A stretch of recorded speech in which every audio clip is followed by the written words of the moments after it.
Hello and welcome back. This is the promised Elder Scrolls campaign that I spoke of a long time ago, and have just been slowly building towards. Before I get into that, I've been writing a story on Wattpad called Chekhov's Tale. It is about Dimoy Chekhov, the original wielder of the sword called Chekhov's Sword, from the very first Dungeon World campaign we ever ran. It is about the character named Chekhov, who gave that sword its name as it is known currently in the world. I'm working on Chapter 6. It should be up by the time this video goes up, so that'll be there. And yeah, and then what this video is the first session of our Elder Scrolls Dungeon World campaign. It is called the Tomb of Migrac Drutvar. Migrac Drutvar was a character that I created, as well as the city and everything about it. Everything's completely fabricated from stuff that I've made, and he was an old figure, a Dwemer figure from a long time ago, who passed into legend and myth that they were the only clan to have, for as far as anyone knew, to have stayed completely out of the War of the First Council in any and all ways that they could. They completely secluded themselves, and they slowly passed into myth and legend. As for the rest of the details, you'll have to find out in the campaign as it goes on. It's only meant to be 3 or 4 sessions long, so it's a short, sweet campaign, a little bit shorter than the last few that we've done.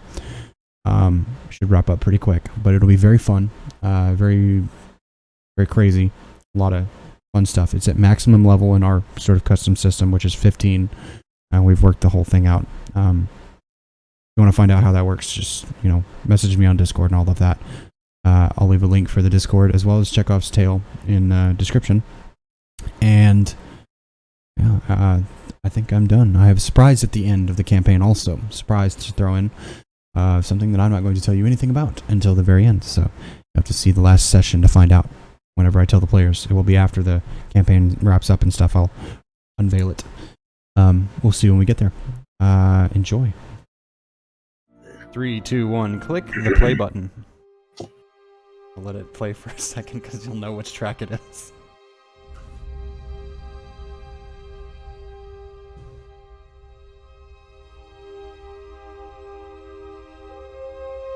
It is 2:02 of the 4th era. The Dragonborn has returned. The Stormcloak Rebellion has been quelled. The High King has been appointed. And Alduin has been vanquished. And yet, darkness looms in Tamriel. The Emperor was mysteriously murdered. Dragons roam free, vampires are on the rise, and war against the Aldmeri Dominion threatens at all times to open again at any moment. What does this mean? What does this mean? What comes next?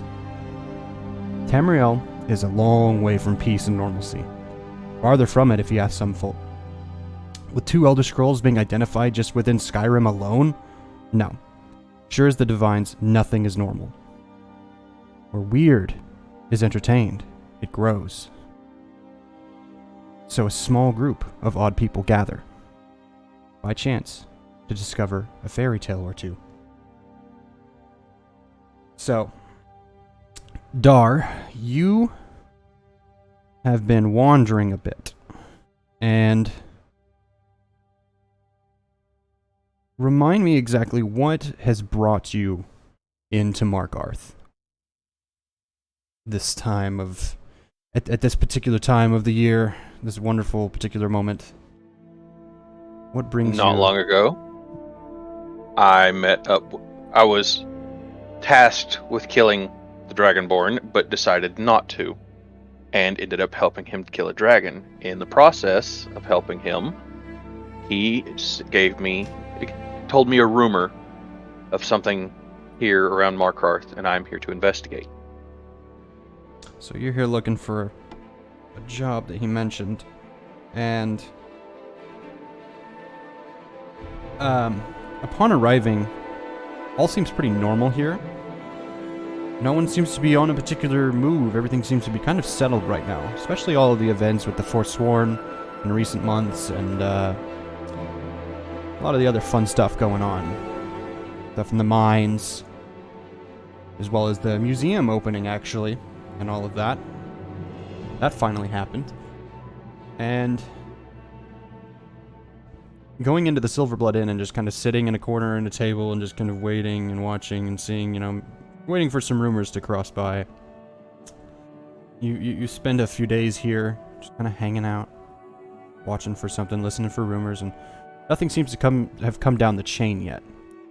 But as you know from days past, you give it a little bit, give it a few more days, you'll probably hear something. So just sit and kind of sip your drink for a while. And we'll zip over to, let's say, the front gate. And Banterin, what's going through your head entering the city? What are you feeling? What are you thinking? What's with that note that you got sent from Calselmo? What kind of insane thoughts are racing through your head as you enter through the gates? Surely, if Calselmo is to send me a note, then he must have made some new discovery on the Dwemer. I have to go to Markarth to check it out. It's enticing, to say the least. So, upon entering the city, where do you head? Walking... Probably... I'd say Vantron might have walked. So, coming to the city, he's looking for a rest. Maybe stop at the Silverblood Inn and see how Klepper's doing. He owns the Silverblood Inn. And check in and see what's going on, and then sit, have a drink, talk with the locals before I head over to Calselmo and see what he's cooking up for the next Dwemer Ruin exploration. Okay, so yeah, you enter and it's a typical people about, typical patrons, and you come in, ask for a room. You're pointed to one down the hall. You know the drill here. You've been here probably once or twice. If not, you've been in an inn, so you kind of understand what they mean. Down that way somewhere. Pick one. And now waiting here, looking around the room. All you really see is people at tables.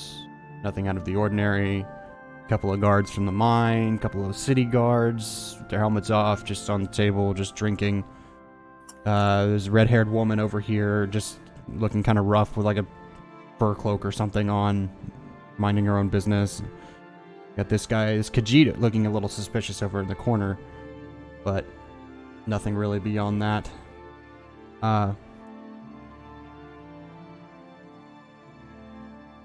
I actually, point of order, I actually don't remember the Klepper's voice and which voice actor did his. Was it Wes It's probably Johnson? the yes, I haven't got all day kind of voice. Okay, well, so what will you be having, Mr. Calselmo's friend? What would you like to drink? I think I'll take a... Hey, I haven't got all day. Sorry, I had to. It's required. All right. I'll take a bottle of Blackbriar mead. I think I've got a bottle left. And he reaches under the counter, digs around for a second. Gives one to you, sets it down, hands you a glass. And there you are. You have some ale or mead. I mean, same thing, pretty much. You ask me, it's all beer. But mead is actually honey wine. I'll let you know. So sipping your mead, Dari, you've witnessed there's kind of a central structure of like people that go throughout here, Dar, that like are the typical people that you see come in and out.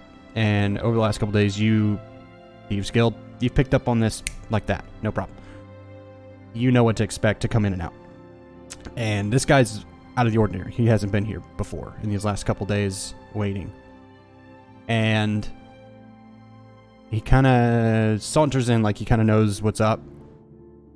Whether or not he actually does, you probably don't know, but he is here nonetheless.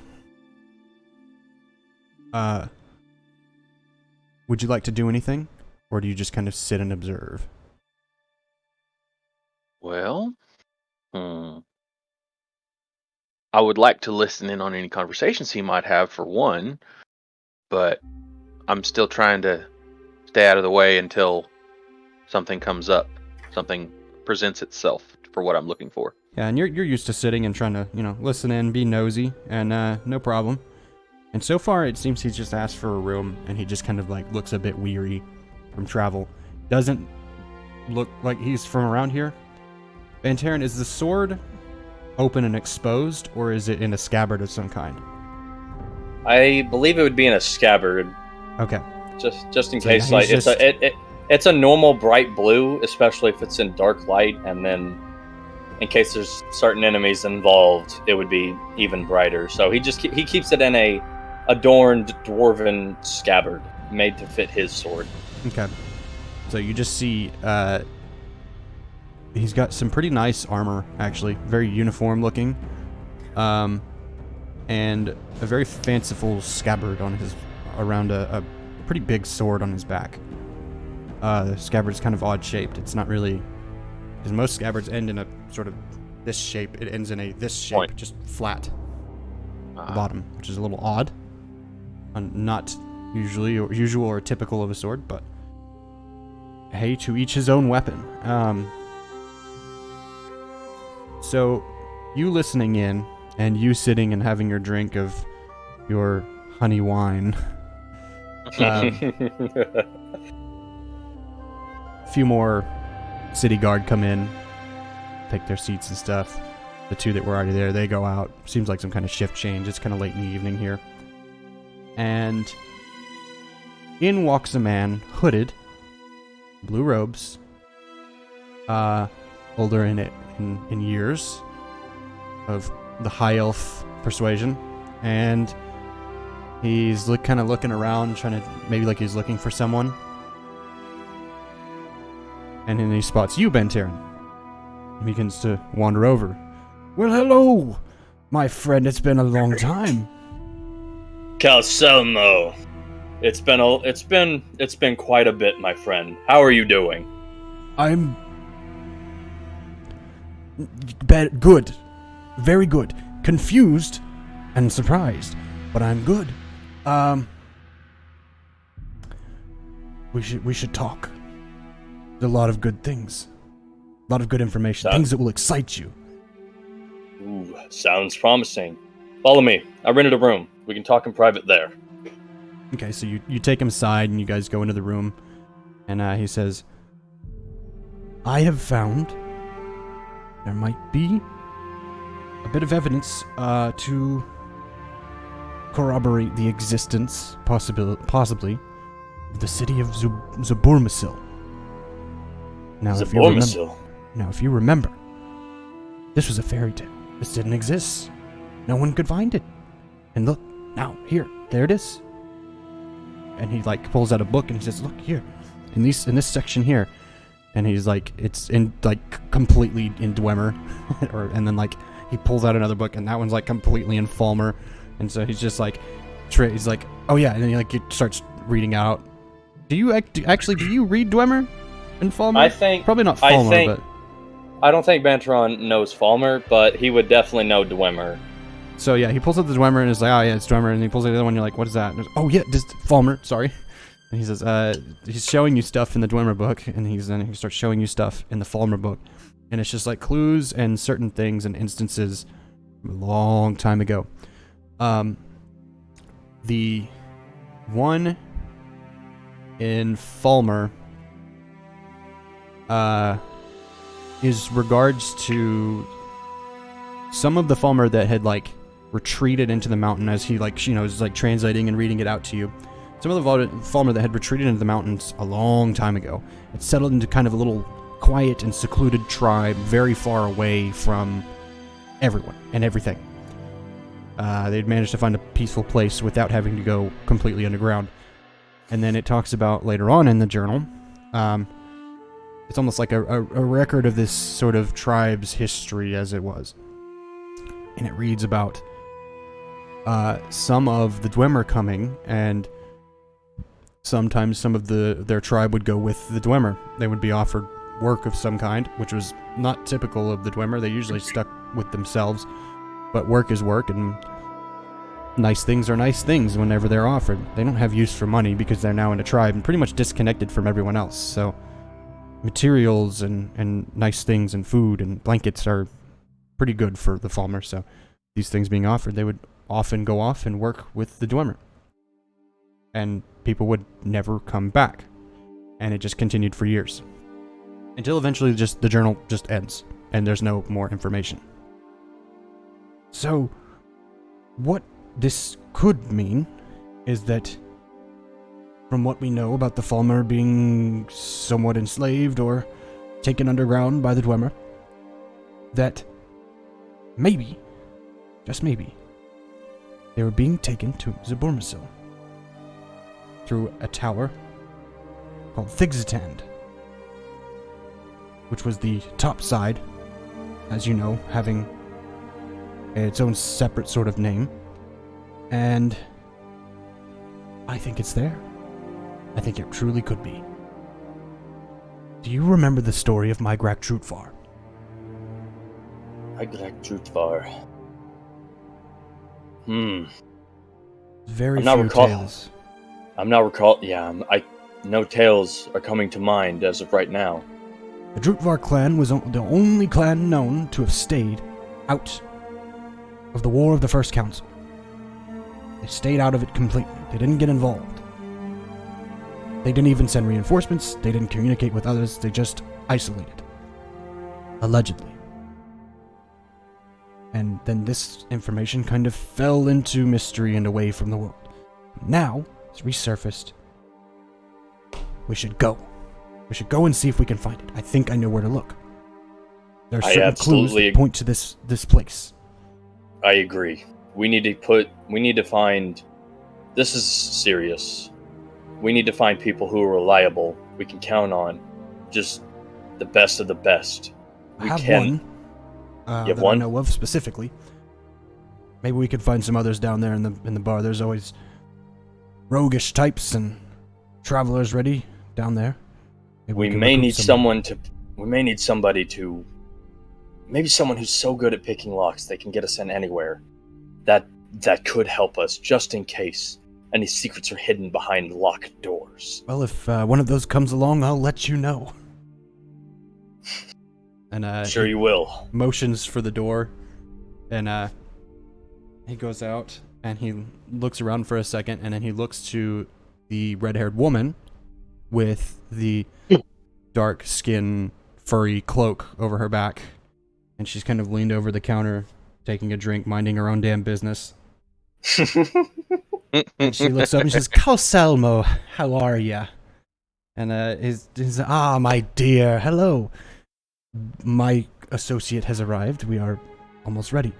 Would anyone care to embark on a fabulous journey to a place that hasn't been seen for, well, since the First Era? Vantron's going to speak up as Calcelmo's saying this. It could be dangerous. It could cost you your life. Only someone who is dedicated to exploring the unknown and discovering new artifacts and what could be lurking out there. We need someone who's willing to risk it all. If you're not willing to pay the toll, don't even bother signing up. I stand up and I walk forward and I say, "This seems like what I may have been here searching for. Would I be able to join your group?" Welcome aboard. Great. We need people. You're hired. What are your skills, friend? I am a thief. I Have use of those not skills, I think. And he looks at you, having just said what you just said a minute ago, and he's just, okay. Vantron looks at Vantron looks at Calcelmo and says, "The gods are on our side this time, Calcelmo. We might be reaching our goal sooner than you think." More the danger than the divines, if you ask me. But it works. And he looks My at... name is Dardul, but you may call me Dar if you will. Well, welcome aboard, Dar. This is Banteron. He is a... What are you, Banteron? You were... I don't really know what I would describe you as. You're a little bit of everything, aren't you? I describe myself as, in combat, a spell sword. In the library, or any places of research, a scholar. I'm there when you need me. There you have it. He's that. Quite useful.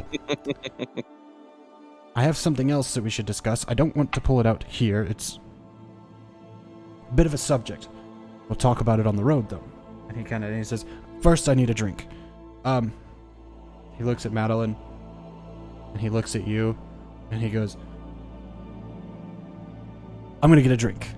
And then he goes over to the counter, and he sits down for a minute, and he sees your bottle of mead that you kind of left there, and he's, and pours a drink. Has a sip of that, and then, Help yourself. Then Madeline, for the first time, Madeline looks up at you, and she's kind of squints her eyes at you, and she just says, "Who the hell are you?" Me? Yeah. Why are you wearing armor like that? One might think you're of a certain persuasion from a certain place, with certain people that aren't very nice. This is dwarven armor, crafted only from the finest parts that I could scavenge in dwarven ruins, put together and cobbled, pretty much. Some might say you stole it. And she stands up, and you see she's wearing almost identical armor to you. Dwarven instructions are all around. The armor isn't that hard to make. I would have no need to steal something which I value so highly. It would be it'd be a worse crime than stealing. Where are you from? You seem familiar. Daggerfall. That's all I'll leave at that.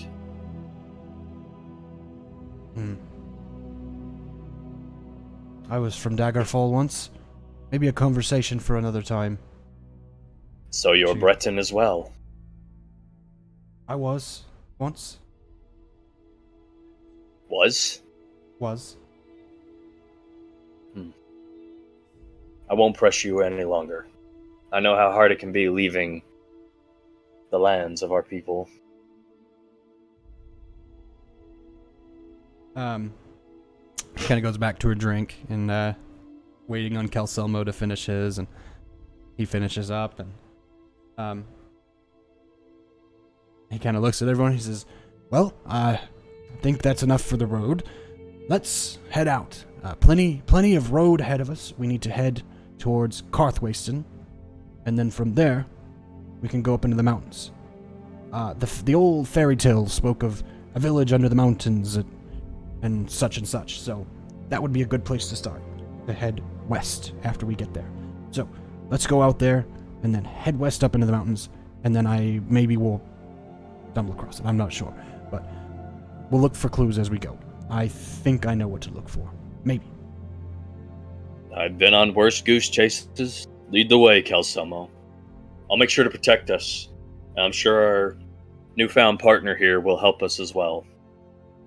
So he Seems it'll be much fun. That's what I like to hear. Leads you out of the city, and As we leave the bar, I grab the mead and stick it in a pocket. all right. Roll plus Dex to see if you can do this sneakily. Sneakily, he just bought it. I'm just taking it with the group. That's fair. I'll say the bartender's not going to stop you, but it's to see if he notices that you take his mead that he bought. Because if he sees you take it, he's immediately going to go, "Oh, hey, that's mine. Why are you taking it?" I've also got to say, those bottles aren't that big. After I poured myself a drink, which I might have had sip of, that's fair. and then Calcelmo drank the rest, it's probably empty. You know what? I'm not going to stop this. I'm just going to... I'm going to keep fucking walking out. I wasn't sure how big the bottle was. Well... I'll say he's since he takes kind of like an apathetic thing towards it, I'll say you grab it and it's... I'll just drink it on the way out. It's kind of like the last drink sort of thing, so... You just take a sip, take a sip, and you're like, what the hell? Okay, so you guys... I thought there was more. Head out into the familiar cold air of Skyrim underneath the towers of the city of Markarth. And... Mantron says, it feels great today. And then you just look at him and he's got his hood over his head. There's no Forsworn trying to stab a woman in the back at the markets, fortunately. That's fantastic. And you a great day. Walk over the little bridge and hit the doors and exit out, down the steps, and down the winding road. The very, if you ask me, the most fantasy exit or entrance of a city in all of, Elder Scrolls so far, aside from one or two other places, but the windy path through the mountains and all that. And you go down and you begin to travel towards Markarth. Now we will have what I actually meant as the first roll, which is called Undertake a Perilous Journey. Now I will read the move because I know we have a new player. So all it is, I'll just read it directly, I guess. That'll make the most sense. When you travel through hostile territory, choose one member of the party to act as a trailblazer, one to scout ahead, and one to be quartermaster. And there will be a thing that we do before really any of this roll takes place. But I just want to get the roll in place so that we can kind of move forward more smoothly. So trailblazer, scout, and a quartermaster. The same character cannot have two jobs. If you don't have enough party members or choose not to assign a job, treat that job as if it had rolled a 6. Each character with a job to do, roll plus wisdom. On a 10+, the quartermaster reduces the number of rations required. On a 10+, the trailblazer reduces the amount of time it takes. On a 10+, the scout will spot any trouble quick enough to let you get the drop on it. On a 7 to 9, each rolls performs their job as expected. The normal number of rations are consumed. The journey takes about as long as expected. No one gets the drop on you, but you don't get the drop on them either. So that's a 7 to 9, that specific section I just read. But 10+, you do great. 7 to 9, 6 minus, some shit's probably going to happen. For Kyle to translate this is essentially a more complex version of an encounter roll. Rather than me rolling on an encounter table, you guys roll and some shit goes sideways, and we see exactly how that happens. If it does go sideways. Is this a D20 then? No, this will be 2d6. 2d6. All moves in this game are 2d6. So everybody, aside from Sharp, a move which will be probably here soon. We'll see. Roll 2d6 and add your wisdom modifier. Well, actually, what job are you going to take? I forgot. I need to ask that. Who's taking what job? What are the jobs again? Scout, Trailblazer, and Quartermaster.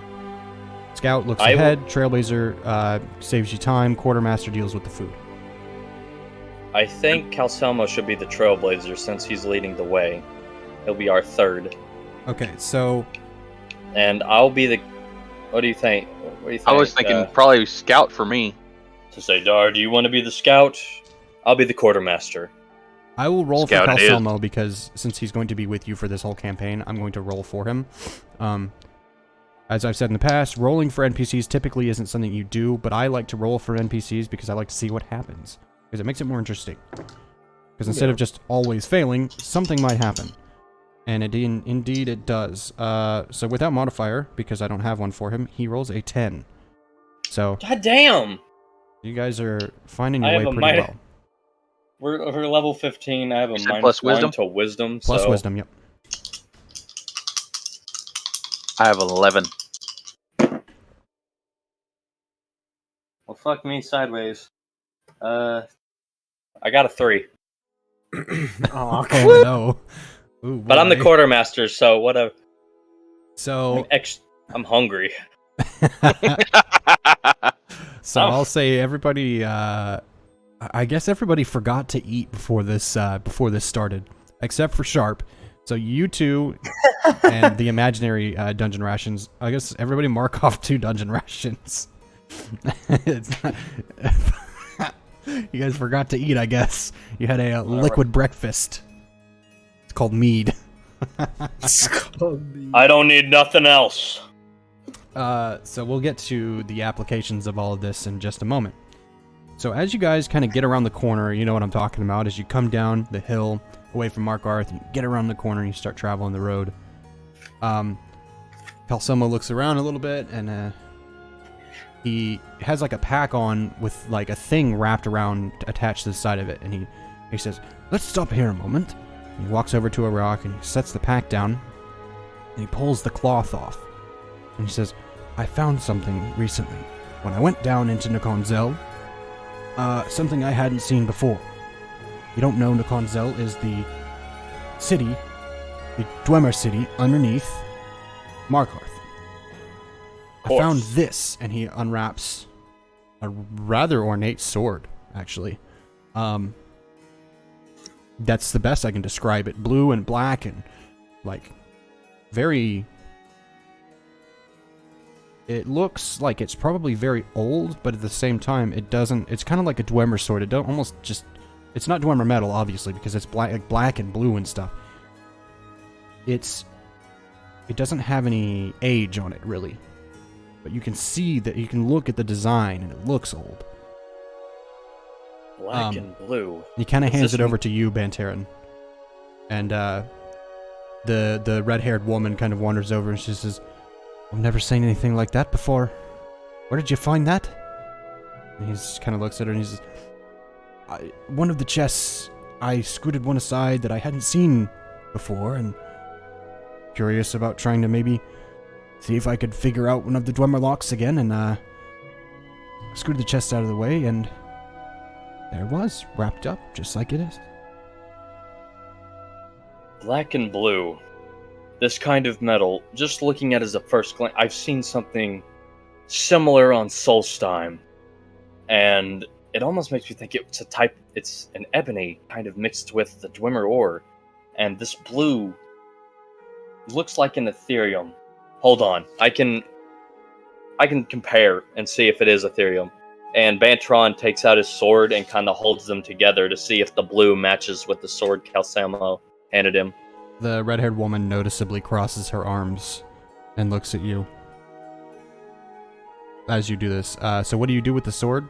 With your sword, specifically? I just pull it out, and you can tell it's a flat-ended, sharp, Ethereum-coated Dwemer sword.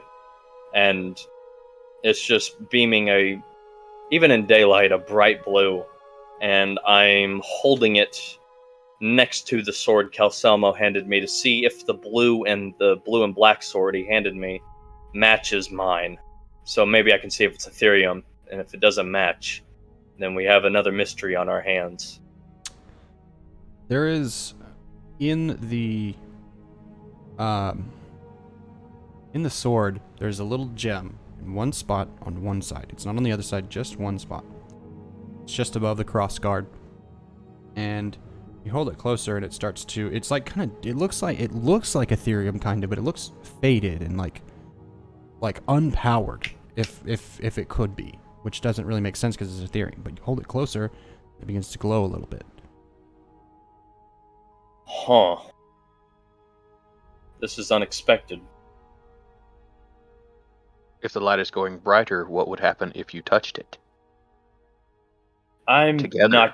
not gonna find that out right here. Bandron That would probably be a good idea.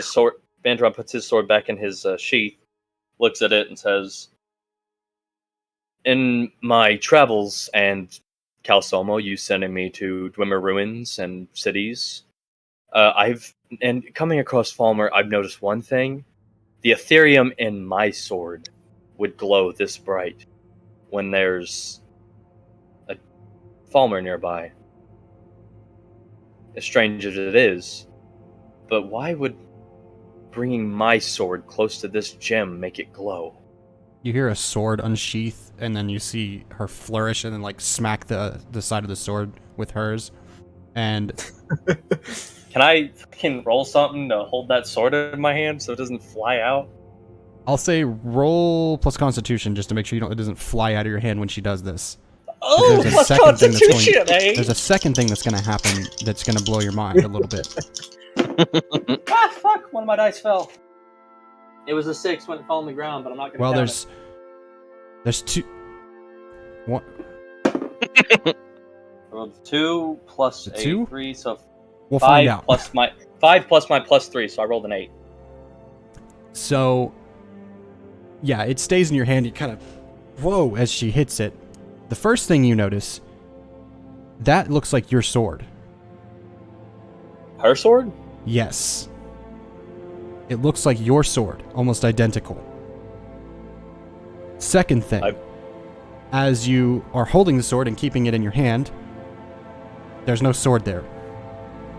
It's just gone, vanished. And Well, that's interesting. Raven, you seem to walk through a shadowy arch and kind of come into the world again in a kind of a forested area between some hills and mountains, and there's a group of people standing around you. Who dared release the sword of Raven? I pull out my sword and I go into sword whip mode. Oh shit. You see my sword, you hear the individual and my sword goes from being just the average Dwemer sword to being around 5 feet long. So What do you think you're doing? coming from What is this? probably a long time ago, you see a guy, some kind of man-Mary, some kind of melding of like man and elvish blood, very clearly. Most people called them mongrels in your time. Two of them actually, a woman and a man, both. And both are wielding odd swords. One of them just opened into essentially a whip with a bunch of sharp points on it.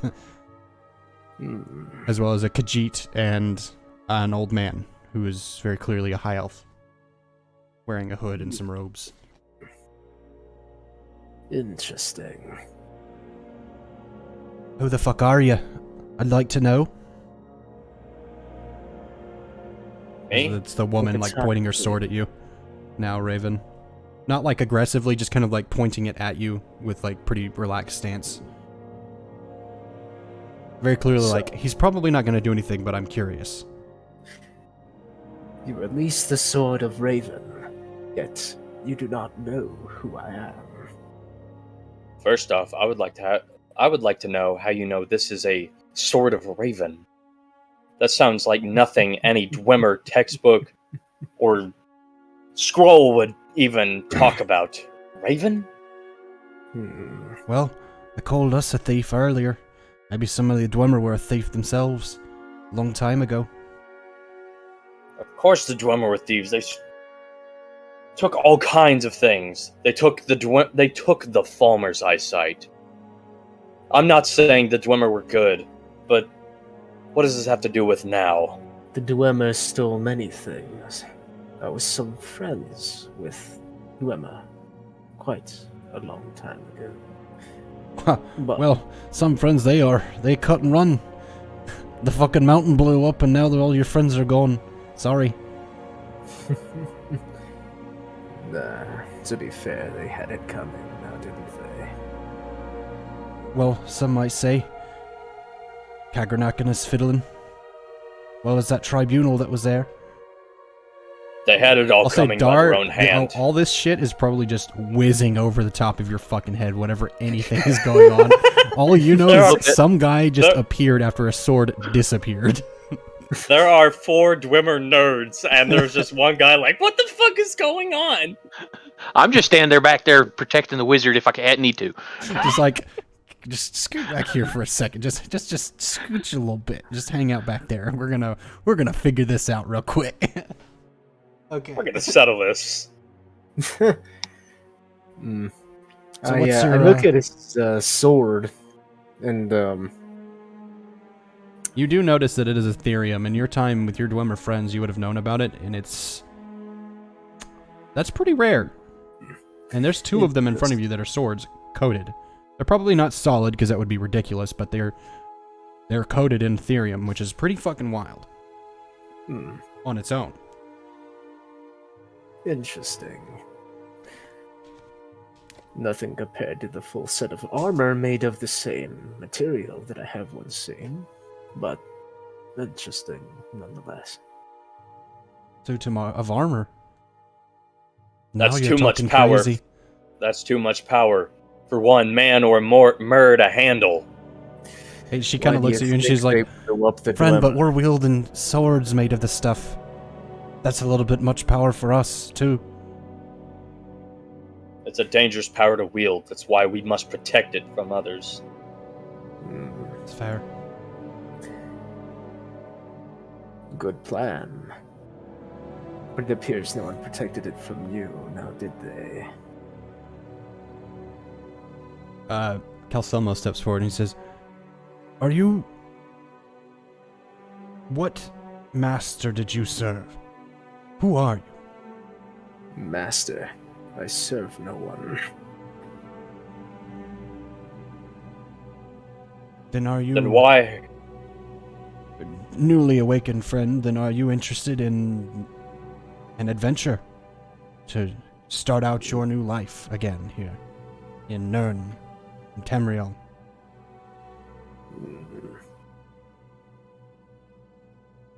We're headed to find the city of Zaburmasil. Maybe you could be of some aid. Maybe you know where it is. I'll say you probably have no idea where it is, but it's like, it sounds familiar. People talked about it. The Drutvar clan and all that.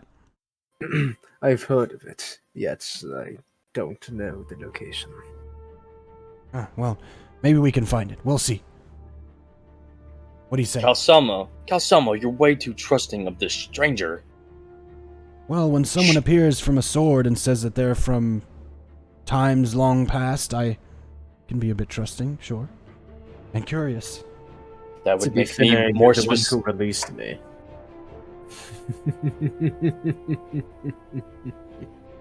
See? I am automatically suspicious. This is nothing but power of gods that shouldn't be tampered with. Oh, don't be afraid. If I wanted you dead, I'd have done it already. Is that a threat? We want to see right now? Let's go. And Bantron cracks his sword whip on the ground. I'll Raven protect what I makes believe an in. exact copy of his sword and points it at him. Out of you nothing. See, like, I make copies of myself. Okay. Whoa, hold on. So he cracks the sword, and as he does it, there's little arcs, and from those arcs you see images of him appear, because like as he cracks it, you hold your hand out, and you see, starting from like in his hand, you see like energy gather and like the purplish conjuration form that you usually have seen before. It's not foreign. And then it just slowly crafts into an identical blade. Probably, conjuration. That probably isn't an Ethereum blade, but it at least looks like one. Which is a little weird. Cheap tricks and false illusions compared to the real deal of the Dwemer might. Now listen here, friends, as much as I'd love to see you two throw down here in the middle of nowhere, we have a bit of something that we're onto. And I'd honestly like a little bit more help. I don't know about Dar over here, but I'm interested. Considering what... damn it. I forgot his name. Calcelmo? Calcelmo! Considering what Calcelmo insinuated back in the tavern, we could probably use the help. I see it's 3 against 1. Fine. Bantron cracks his whip and it goes back into sword mode and he sheaths it. I'll play along with this for now. You watch as he like cracks it softly, just kind of and just like kind of slowly reforms. A lot slower than when he reactivated it to go out, but reforms nonetheless. So now, kind of a rough agreement made here. you begin to wander forth again, starting the journey in kind, and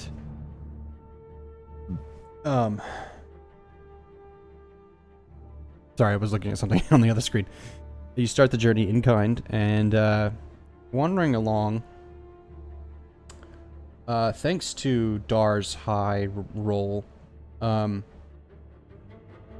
notice sitting on a rock,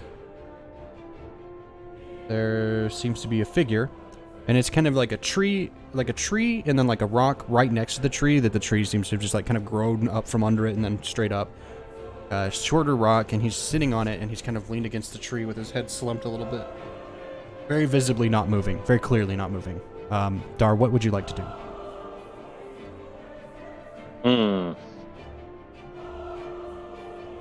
I can't tell if this might be a trap or not. Are there bandits usually around this area? I'll say with no way you need a roll for this, because you know that this area is a bit perilous. I forget. DM me forgets. It's the red something. There's like a rebellion group that's just always kind of been around, as well as the Forsworner, and a problem still and ongoing. So it could be any number of things, but this isn't a typical way that they would set a trap. So this is something a bit odd, a little bit weird to you. But it doesn't. You don't see anything around. There's been no like signal noises or anything like that you might pick up on some kind of like, because you've done these before with who you've worked for. You've done these jobs where that might be a way that you use it. You've heard no signals, no sounds, no rustling, no people around, no odd sounds of signals or sticks being thrown. Even like pretty quiet. So then I would not really probably certain what this is. Cautiously move forward and inspect the body. Or the possibly sleeping individual. So you approach, and the eyes are not shut, but they're like closed to the point of someone that might have passed out. You don't know. You don't see him breathing necessarily, but his mouth is just like kind of open, just kind of not all the way, but a little bit, just kind of hanging there, and his head is drooped down, and his arms are laid in his lap normally, nothing wild. Kind of an ornate sword on his hip. I'll have right now. Actually, I'll hold off on that a second. As you get right up to him, there's no immediate anything that happens really.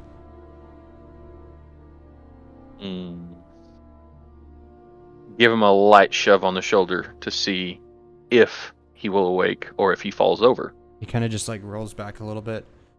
His head is still slumped. Kind of rolls forward.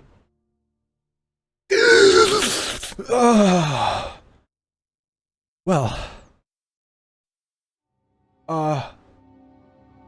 Hello, my friends. Where am I? You are sitting on a rock. Oh, and so I was. Could you tell me what the year is, or where I am? I'm not entirely certain. You're not far from Markarth in 202. Of what era? I don't know what the era's called. The fourth era. In the fourth era. Huh.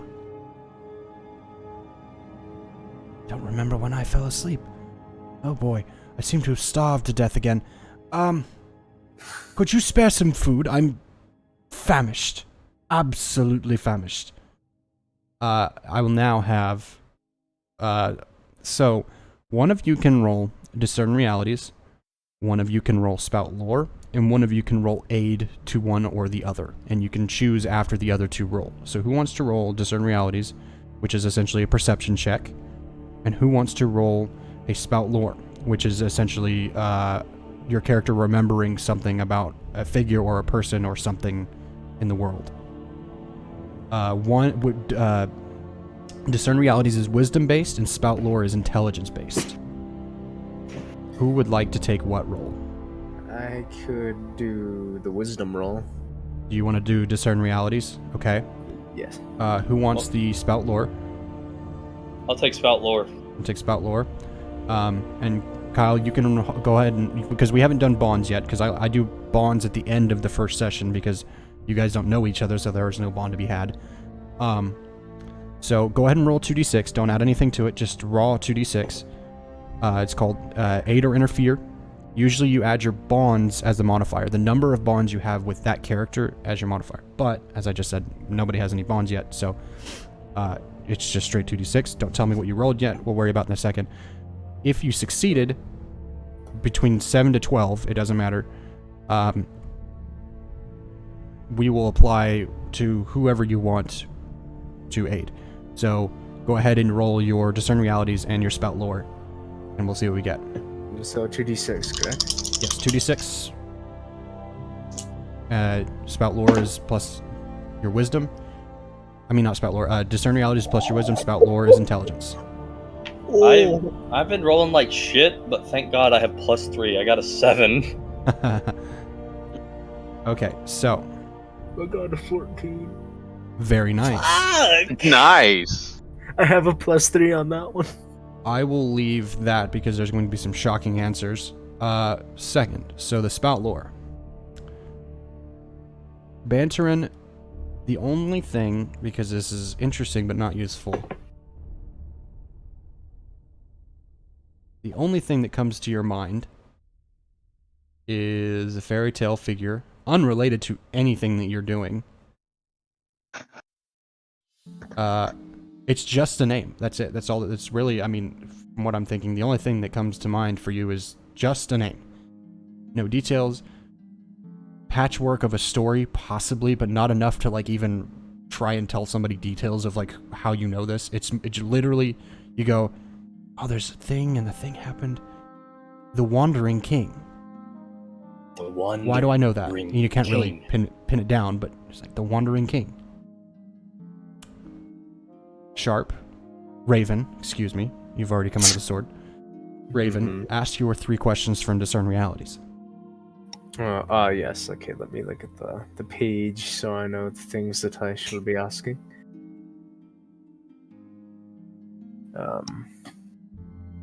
I guess Dar, did you succeed on your roll? Did you get over a 6? Okay. I got a 6. You got and 6. I got 6. Okay, so no aid really for anybody, but he rolled pretty high, so. And even if you had succeeded, you wouldn't have been able to help him unless Colton had rolled a 9. What here is not what it appears to be. What is about to happen? Okay, so one question at a time. So the first one, what here is not what it appears to be. First he's just like, oh, he's probably like a wandering guy, some kind of beggar or something, just a normal traveler, nothing wild. From his grayish clothes. And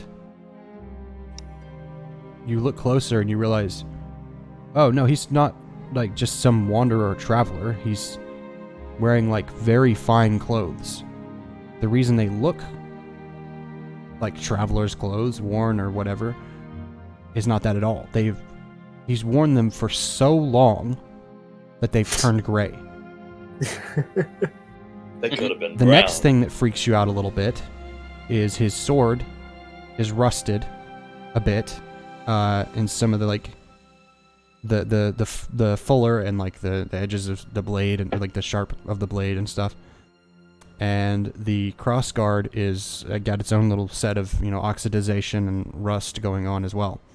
It's not rusted out, but it's got a little bit of age on it. And the one that throws you into a spiral of like, wait, what? There are gems in the scabbard, but you did not notice them at first because they are fine gems, but are completely gray. His clothes, even the gold laid into his shirt and his belt, as well as the gems in the belt being gray, the gold on the shirt and the gold in the belt are also a bit aged and darkened, and like, gold doesn't rust, but there is some sort of weird, it's been there for so long that some weird form of oxidization has taken place. That's how long he's been wearing these clothes. Oh, wow. Which is like, even you, now knowing how long you've been locked away, even you are kind of going, wait, what? Because you don't just have an amethyst, 1,000 years passes, it's still going to be purple, to give you context. But this man, all the gems on his clothes, in his scabbard, all the gold, his crown that he is wearing, a crown, by the way, everything is gray. Even his shoes that are leather, gray. What was your second question?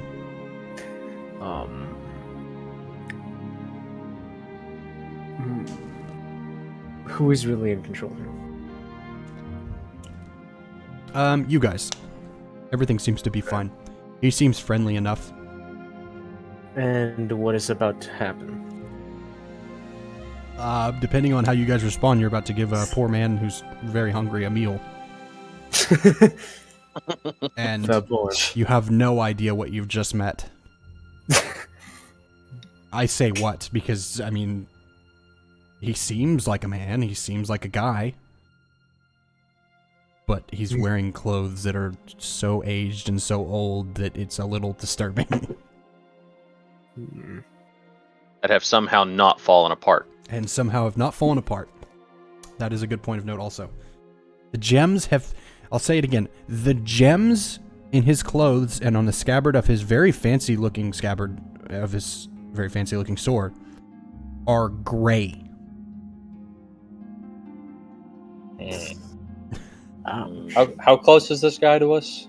You guys are standing right up next to him. By now, probably. At least Dar is, because he approached specifically to try and address this person. And then I think Bantron might get, close enough to be in a good talking distance, like, "Hail, stranger." Before we How get are too you far, doing? What was your third question? Because you did roll over a 10. Oh, whoops. Oh, you're good, you're good. I'll wait. What would be your third question? Wait, did you... My You asked me third- three questions. I thought he asked you. Okay, Yeah, I sorry. want- I My brain was like, Who's in that was control? only 2, but I was like, no, he asked me 3, because I remember. Yep. The second one The just didn't hit- have much of an answer. Okay, so, hidden fourth question. as you were, sir. You wouldn't happen to have some food, would you? I'm quite famished. Sure. I'm always happy to help those in need. And Bantron's gonna pull out some of his dungeon rations and give him one of his dungeon rations. He looks like a guy who can need it. It's like, I don't mind. And he starts, he takes it and he starts eating some of the food. I have no idea what the dungeon ration would be, but he's eating the dungeon ration. Maybe some like bread, and then maybe some like dried meats. Yeah, exactly, there you go. He's like eating the meat, and he just kind of is still he sat back down on the rock, and he's eating. And he looks around, and he says, "Who are you people? What, Gosh, what?" He looks down, he's trying to remember. Boy, everything seems a blur after a while. So it's the 4th era, right?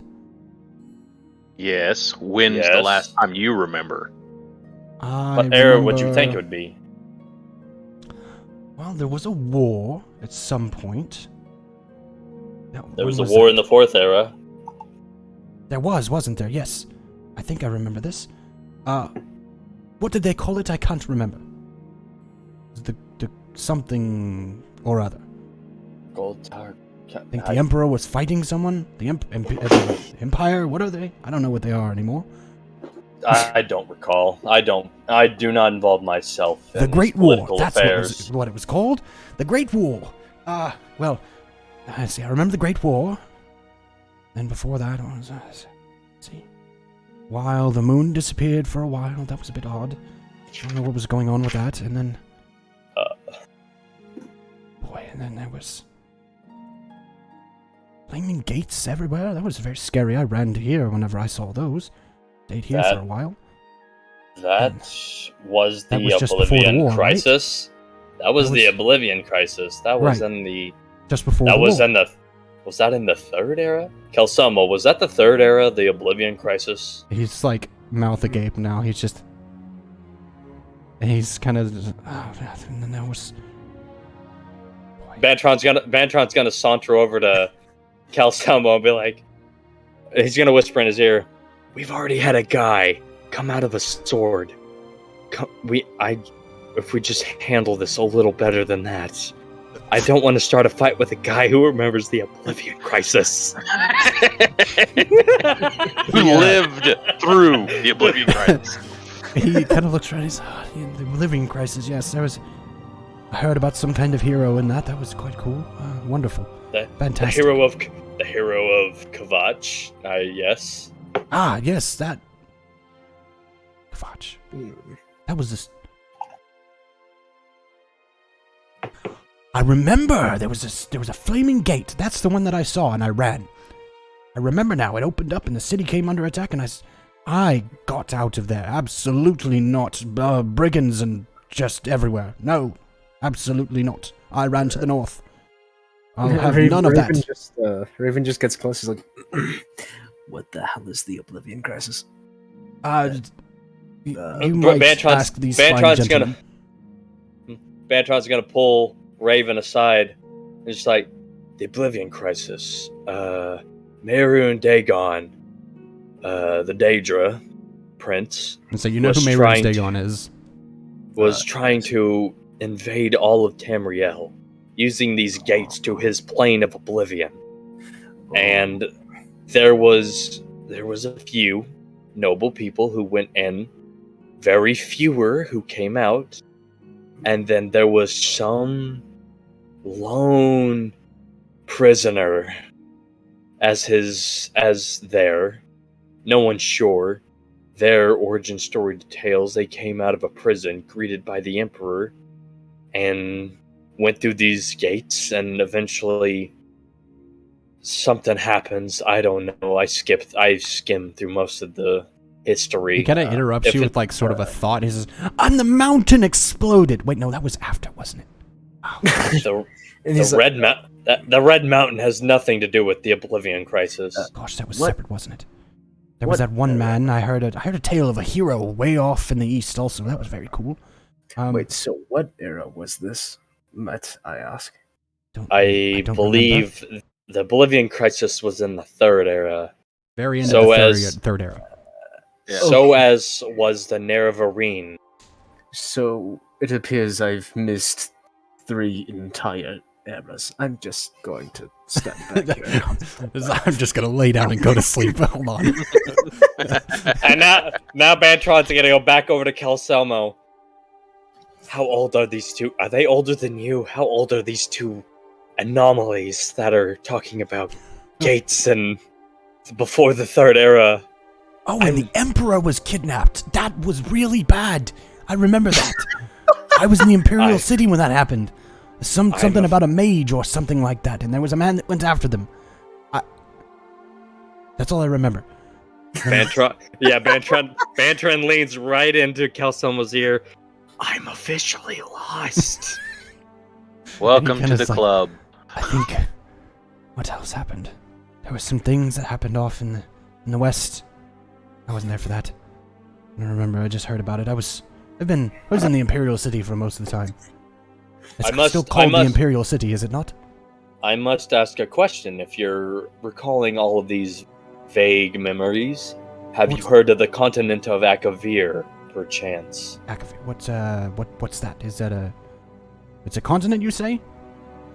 Continent. On here? On this planet? Yes. On Nern. The planet No, is Nern. That's what it's called. I remember now. Oh, so many things come back to me now. Oh man, there was a war. Lots of wars. Oh gosh, good gravy. Many wars.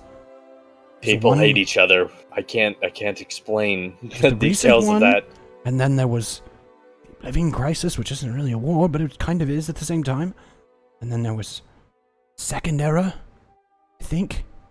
There was another one, wasn't there? Yes, there was quite a bit that went on in the Second Era. Quite terrible. Lots of wars down in the south. Your people, I'm sorry, Mr. Catman, your people fight quite a bit between each other. They're quite barbaric, if you ask me. And then before that, what was before that? Is there anything else? Before the mountain exploded, a long time ago, there was another war. I remember. I almost got caught up in that. That was awful. I was a prisoner. I had stolen some bread, you see. I was very hungry. And I stole some bread from some dark elven men, I think is what you call... what do you call them here? Anyways. Stole some bread. And they arrested me. They stuck me in a cart. And then... I was a prisoner for a while. And I was a wagon. And then something about a battle and a mountain... And somebody's heart. I guess they cut out someone's heart at some point. I've seen people do that, but it's a bit odd. I escaped because things happened. I think they were ambushed. I didn't look back. And then, oh boy. Oh, so many things come back now. I remember Nern, so many things. Then there was the dragons. Oh, I thought those were fake. I didn't know those were real. Dragons. Oh, dragons. So many things realized when that happened. And what else was there? Dragons have been around for about a year now. Oh, no, before that. Yes, I remember there was dragons and there's whole thing. I think I fell asleep about a week ago. I don't remember. I think something like that. I was quite hungry. I wanted to steal some bread, but there was no bread to steal anywhere nearby. Oh boy. Would you care for some more bread? And there was like... Oh boy. Then, before that... Quite uneventful before that. Most of the elves here, not really much went on. Lots of slaves that were humans. My people, I kind of escaped that quite narrowly, quite often, honestly. And what else? Your people. And there was really no one before that.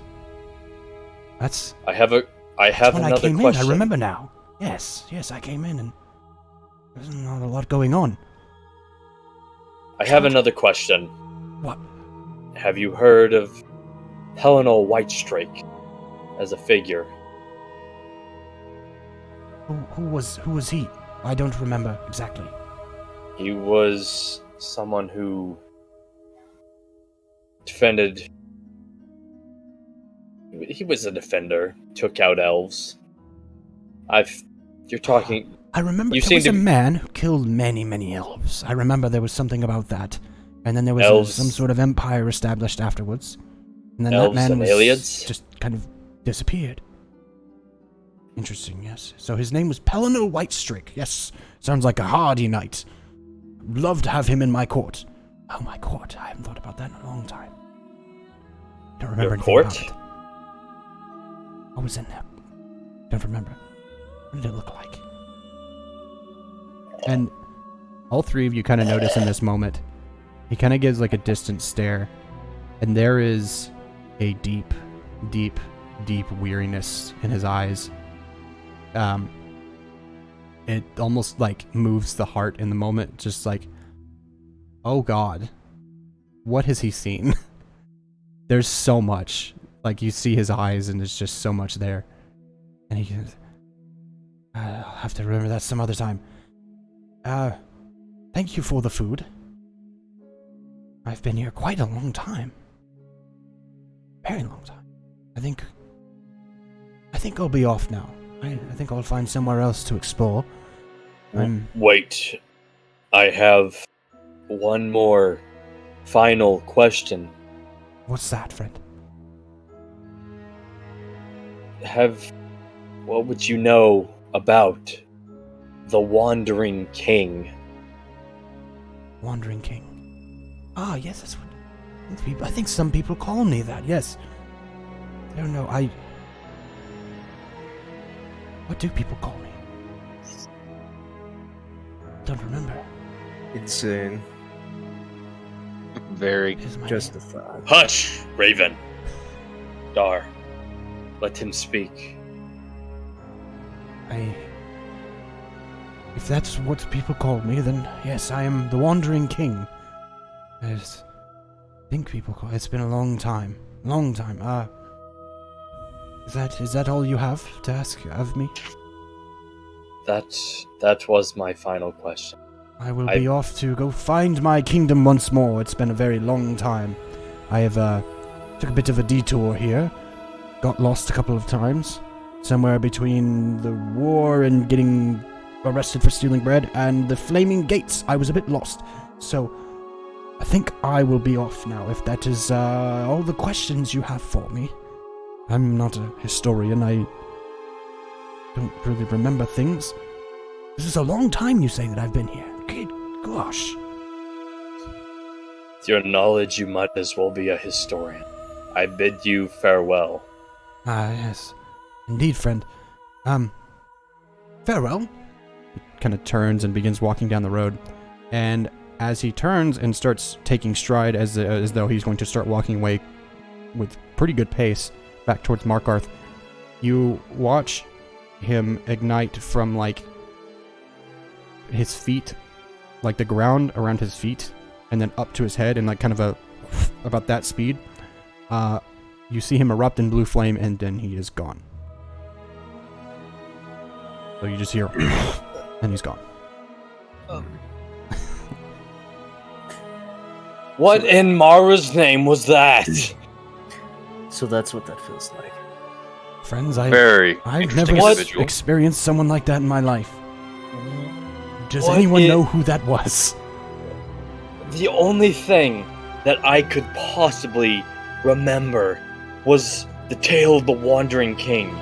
And even that, I could not remember the full tale. But when I said it, he said that's what people call him. And then he went into blue flames. This... I've never seen anything like it. The only thing I've seen similar is when someone passed into the plane of oblivion. So... Oh boy.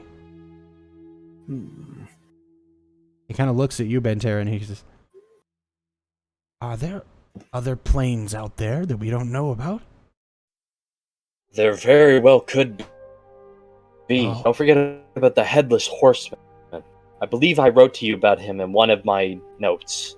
I have seen him on my journeys. Kind of starts Well, scribbling feverishly in his journal now. He's like, very clear, like, something about planes. Oh my god, holy shit, oh fuck, oh damn, oh shit.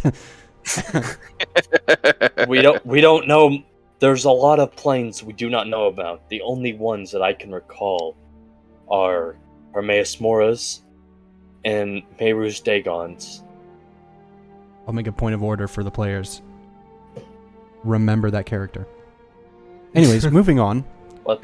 Um, What? Out of character. The Wandering King? Don't worry. I've been writing random names down. The only one I don't have down is the red-headed girl that's in our party because I've forgotten her name. she never said her name. She hasn't said it yet. Exactly. I've never asked. I've just been like, all right, Calcelmo, let's go. Moving on,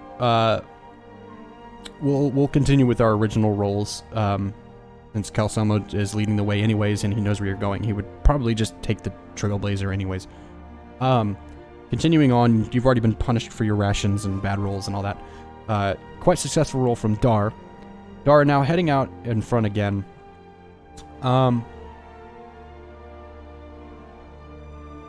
You hit a spot and you go, oh, this is a good spot for an ambush. And it clicks and oh shit, wait, hang on. You don't necessarily see where yet, but you have shoot first. You know, something's funky, something there smells different. There's a taste in the wind, there's something's up. That Thieves Guild sense is just really buzzing. What do you do? Call the party to a halt and inform them that we may have I lost the word. Enemies close by. I will go to the side and go around where the area is and see if I can find anybody around the side. Are you trying to be like stealthy while you do this? Yes. All right, 2d6 plus dex. Roll plus dex. 13.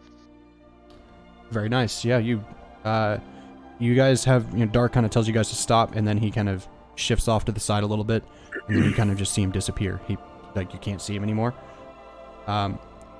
So you wander around, and what you spot is not necessarily what you were expecting. You spot some gold-ish armor with some feathers on it that are metal feathers.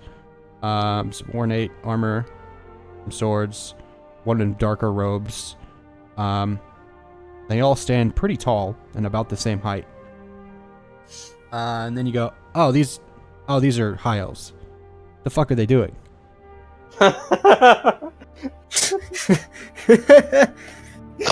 Being the thief, just fucking these amateurs doing. So, what do you do? If they're just high elves, Bantron knows of the Thalmor, and probably goes up to them and is like, "You don't know yet. He's out on I was about to say, I haven't come back to tell y'all yet. Yeah, he hasn't come back yet. I haven't come back. I just found him. So what do you do, Dar? I will pull back and tell the rest of my group what is coming, what is ahead of us. I just wanted to make sure that's what you were going to do before he did anything. Yes. So, go ahead, Ben. Yes, it was. Just making sure. It's just the description. Yes. The metal. These are just high elves. They're just the Thalmor. If I may intervene. You may. On his way back, a black bird lands on his shoulder. Okay. Just a black bird. He says, "Well, that seems like a rather strange predicament, don't you think? What are these?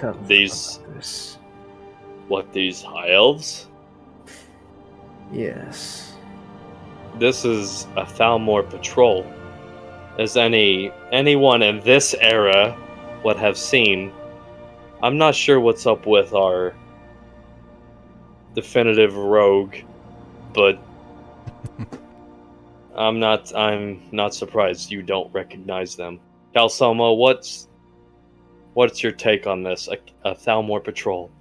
What do you think? Patrol on the road. This is a bit odd. I don't know. I'm afraid to move forward, considering the harsh negotiations between them and the Empire currently. I don't, not certain I want to cross this line, but maybe they're looking for someone specific. Maybe it's not us. We'll find out. But it's up to you. You are the strong leader men trying to protect me, as it were. I'll remain as the guide. I'll leave this to your wisdom. Is there a possible path around without coming across them? They're just... Or are we going to try and go through? They're just Justicars. I'm sure they're looking for some escaped Stormcloak or something along the lines. I don't think any of it, unless one of us has committed a crime recently that has alerted their attention. I don't believe that any of us have any reason to fear them right now. I would ask Calsomo if he knows if anybody knows what he is trying for us to go do. If anybody may have found out from him or from somebody close to him that may have leaked it. So wait, what exactly are you asking? I was going to ask Calsomo if there is anybody that might know what he's wanting us to go do and might be trying to stop him or intercept him. The only one that I've spoken to. I don't know. As far as I know, me and you are the only ones who know about this project. You always come to me with the first information, and I'm always happy to be the first to attempt to do this, and I'm always succeeding. So, there's no one possible. You know what? Everyone, stand your ground. Defend this area. Hide. Do whatever you need to do. I'll walk past. I'll talk to the Justiciars and see what's going on. And Bantron's gonna walk forward and keep going towards the Justiciars. And he's gonna say, "Hail and well met, Justiciars, bringing you around to these parts today." So the dark robed one that you know is just a mage. Kind of steps out with a dagger and holding up a little bit of like arcing electricity in his hand, and he says, "Stop there, you!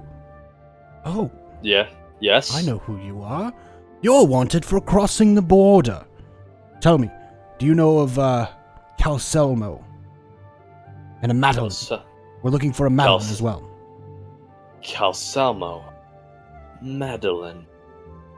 These names are not familiar in my travels. My friends say you're lying.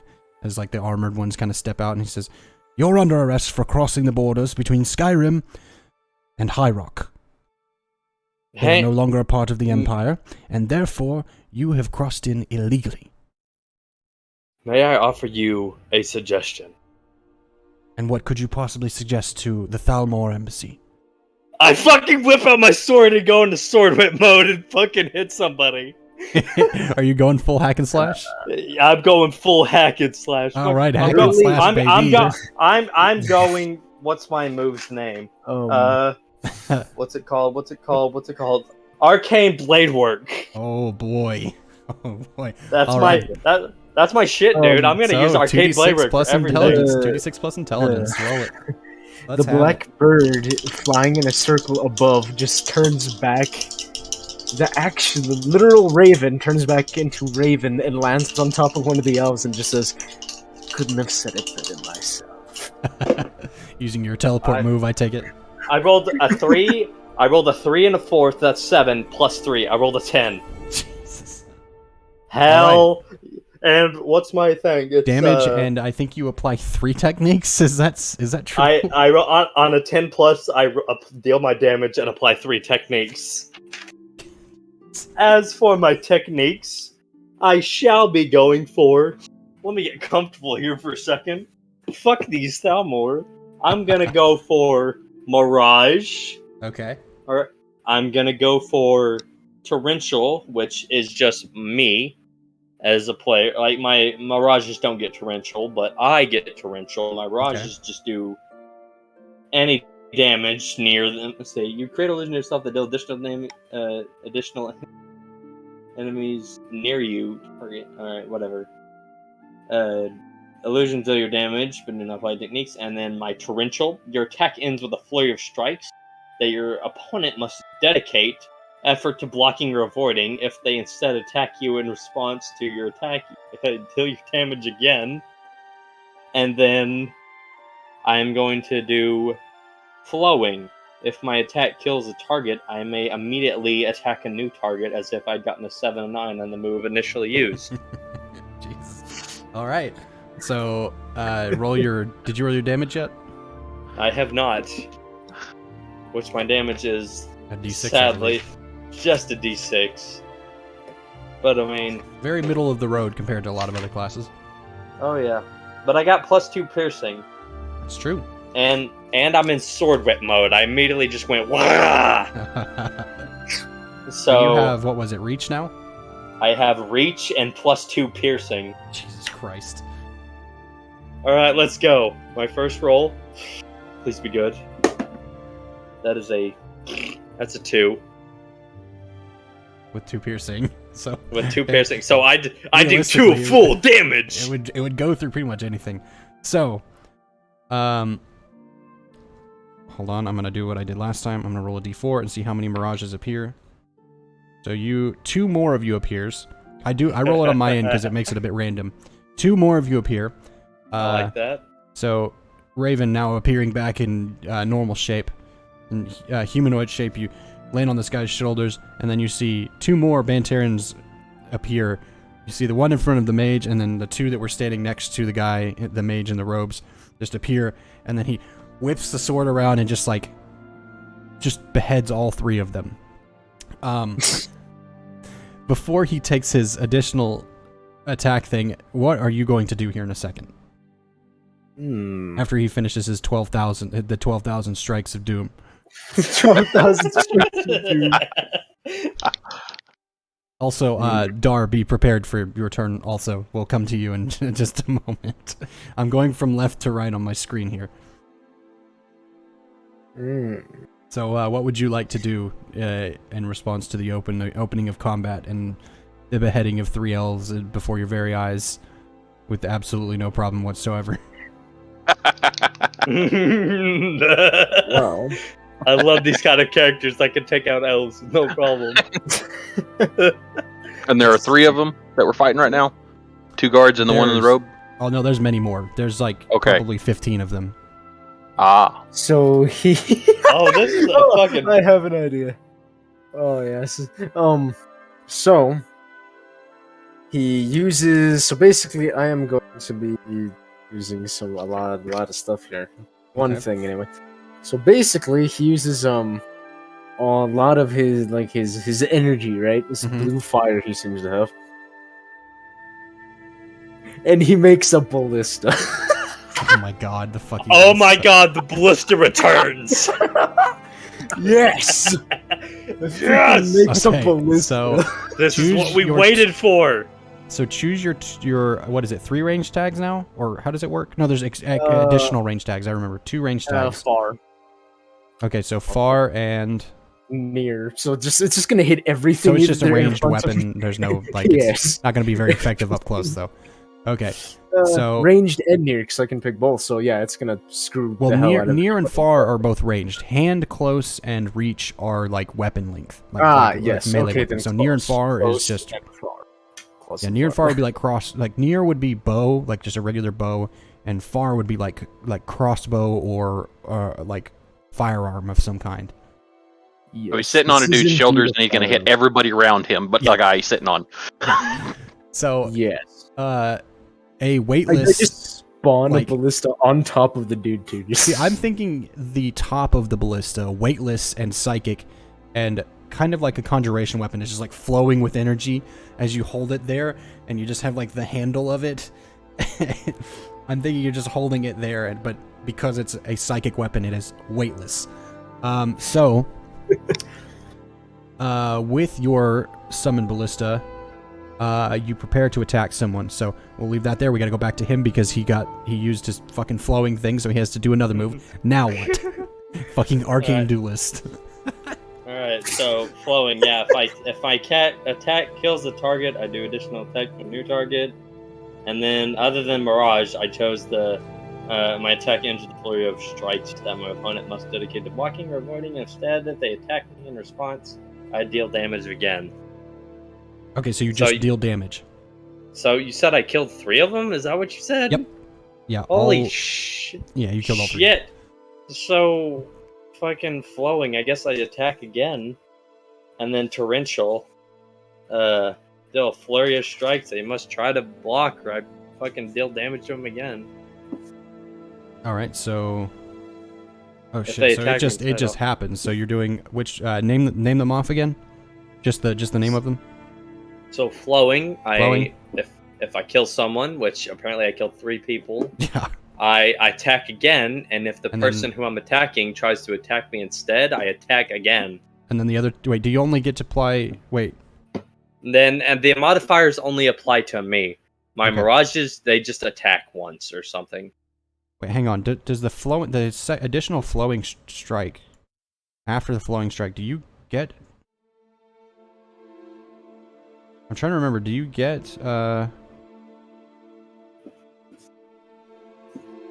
If your attack kills a target, you may immediately attack a new target as if you had gotten a 7-9 on the move you initially used.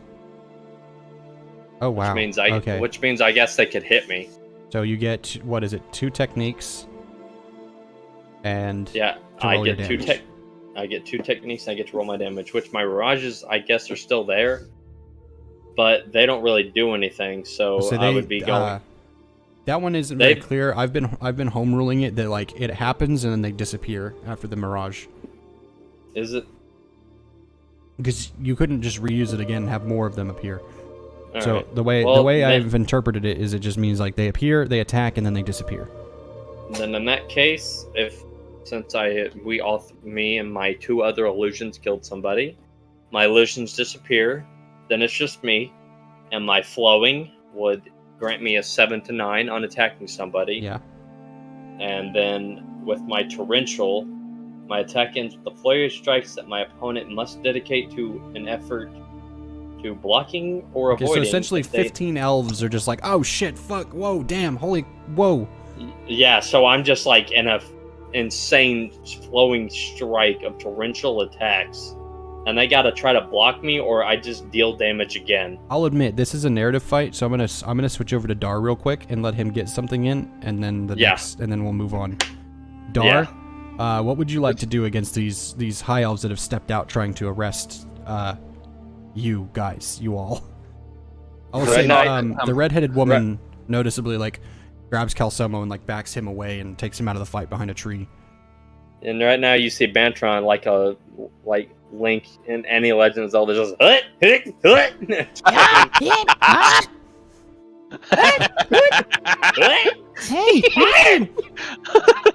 He's looking for rupees. Don't worry about it. he's smashing Farmer Brown's crates. He's looking for rupees. Hang Don't on, worry about guys. I've got to destroy these pots. Those are jars. I gotta mow this guy's lawn. I can get some I was gonna rupees if I say- cut it with my sword. No, those aren't elves. That's grass. This is According to grass. Pellinal Whitestreak, yes. The ones with the armor are the jars. Okay, so what would Dar like to do to help out in this situation? Shift forward close enough that I could use Okay. my bow. Of course. And I am not sure the width of the third charge on my bow special ability. Oh. Are you going to... So are you using all three? Well, they Or are you just recharge using after one? each. I was debating on just seeing how many of these guys I could blow away with the full charge. Fair. I was just asking, just making sure. Yes. I don't know how wide the effect is, because I don't want to hit the two with me. I think Kyle knows, like, based on what happens in the game. It's roughly This is about 5 foot across. I'd say it's about 5 feet. So you could grab a couple of them, like at least 4, probably, because they haven't like spread out yet. Because it's like Banter just like killed like 5 of them and just like that, and then now the new guy Raven, as he keeps calling himself, that they keep calling him, is now holding a fucking ballista like it's weightless, which is a bit odd. These guys are fucking freaks. Yes, and I'm just about to walk up with my bow and do a full unrelenting force boom. Do it. So all three. Against. Did it. Yes, all 3. I don't know if anybody heard that properly, but yes, he did say that. So, remember, hold on, I've got to go down. And it is... Do I need to read it off to you? No, I've got it here. So roll your 2d4. And then, of 2d4. course, mark off your 3 charges for now. I got a 3. 3 total? Yep. Okay, so, yeah, so you do 3 damage as, you all are standing there looking around as, out of nowhere, and you, unfamiliar to any of you, really, except for maybe one of you, who is not a player character, hear a thundering noise, and then you hear a gust of wind, pretty much all at the same time, and then 4 of the elves go flying backwards and are just impaled on the higher branches of a tree. And it's just kind of that moment of like, you turn and look up the hill and there's just Dar with a bow. It's like kind of the moment of like,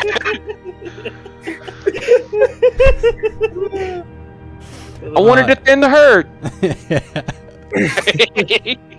What? in that moment, Dar. What in So like, the God's so Raven, name? you're like, you've got the ballista and you're looking for a target, and Banter, and you're like whipping the thing back and forth, like waiting for someone else to fight. The fucking wave of unrelenting force comes through, and Calsomo's disappeared quietly behind a tree for safety reasons, according to the red-haired lady. And Dar, you hear, "So you thought you could run away, huh? The boss has been looking for you. We're not done with you yet."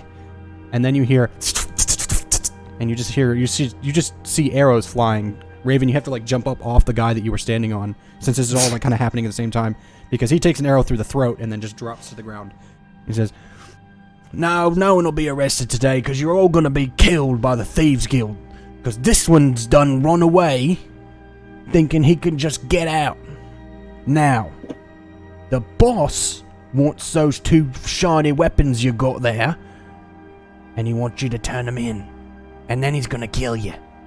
After we kill all your friends. You guys are freaks, aren't you?" And then, Dar, you know to look around a little bit, and you see, like, trees here, there, kind of a few here, and some of them behind trees, daggers out, sword here. You see him just kind of, like, ready to pop out at any second. Smarter than the I almost said dark elves. Smarter than the elves to not come out immediately. You see them all waiting there. What do you do in response to all of this? Well, because considering I was pushed into service for your master to begin with, I will have to decline, and I would like to shoot an regular arrow at one of the people in the trees. Might I also intervene? What would you like to do also? You aware of... So, basically, suddenly Raven is next to Dar there, and, Okay. I would then like to use my ability, Slipstream Sending. I think this is the right one. Which one was that again? Hang on. Let me look at it on the thing, because I may have the wrong name. Isn't that the one where you Sending is take you me can with store you? a small that's storing a small object. Yes, it is the wrong one, yes. Okay, so there Hang on. That's what I thought know it what you're was. talking about. It is... Jaunt. Yes, The jaunt. jaunt. There it is. Move yourself and anyone you touch. Where are you going? Because it's kind of on a slant. Dar was kind of up the hill, and that's why when he shot those elves, it kind of scooped them up and pushed them into trees further downhill. But it's been a little bit of an incline here. You guys have been walking a little bit downhill. What's that? Would that Thum have hit anybody in the trees?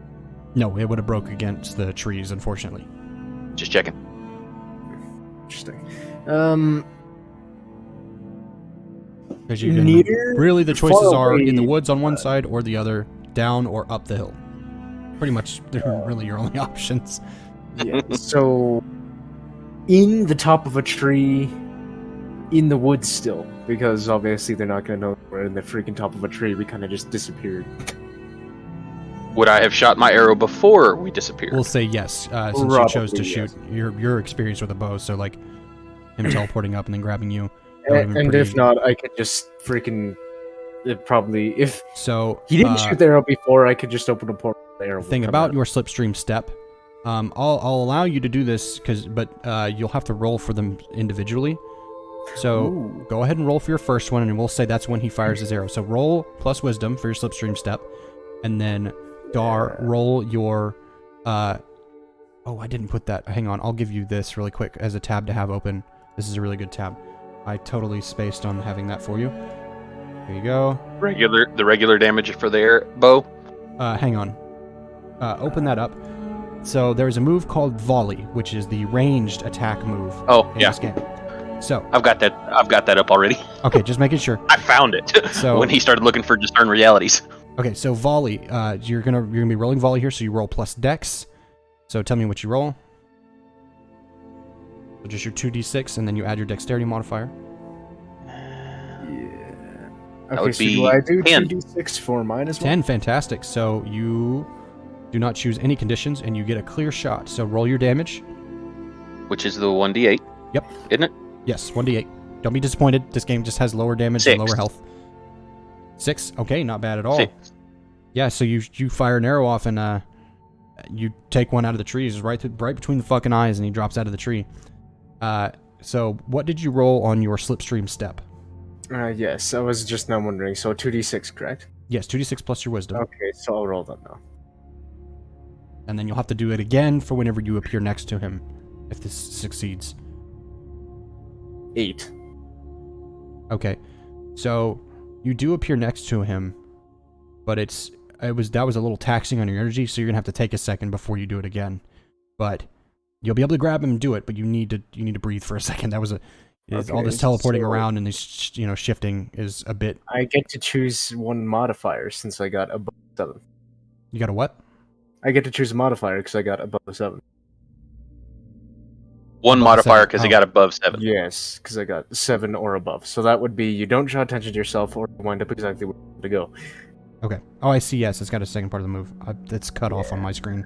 Yeah, it's cut off on mine too. I didn't see that. So we wind up exactly where we want to go because Choose if one. I hit not draw attention to ourselves, I'm gonna screw up and be partially inside of a tree. So Okay, so, wait, which one did you pick? Sorry, I was reading. I the move. I picked exactly where we want to go. Okay, so you want. Okay, so they do see you do this, but you're where you meant to go. Okay, perfect. Mm. Good. Now I know how that move works exactly, because I Yes. missed the bottom part. Okay. Yes. So, Dar, Raven appears next to you, suddenly, and then he kind of like takes a second. Bantaran, are you back? Yeah. Okay.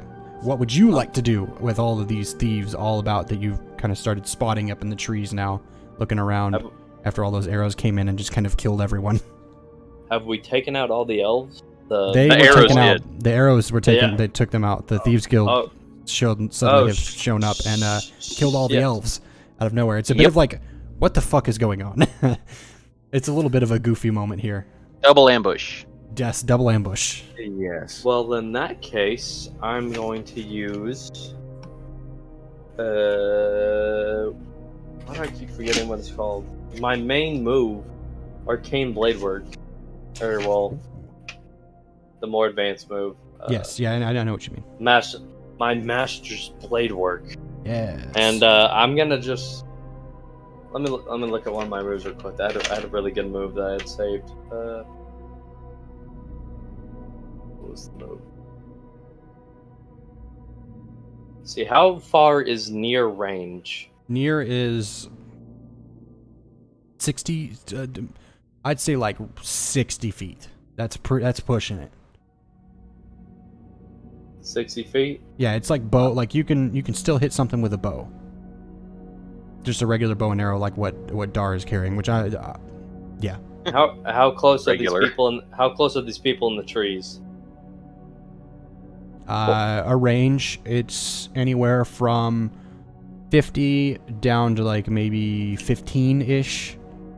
So I So can there are like hit some of them them. up above or behind the so- trees. So I can hit them in near range. They are in cover currently. They're kind of waiting to jump out. They probably are about to, but yes, that would be possible maybe in a second. Because I want to use Hurricane Slash. Oh, When what was when that I again? attack a target at near range with blades of cutting Cutting air. cutting air. I don't know. My thing had kind of rubbed off. You're good. On 10 plus, deal my damage and apply 2 techniques. On 7-9, deal my damage, apply 2 techniques, and then choose one of the following. Get to move. You have to move to get a clear shot. Place you in danger. Do not do your damage. Do not apply technique. So I'm gonna use Hurricane Slash on one of these targets in the trees. Okay. So a ranged version of one of your sword spells. Yeah. So go ahead and roll your 2d6 plus intelligence.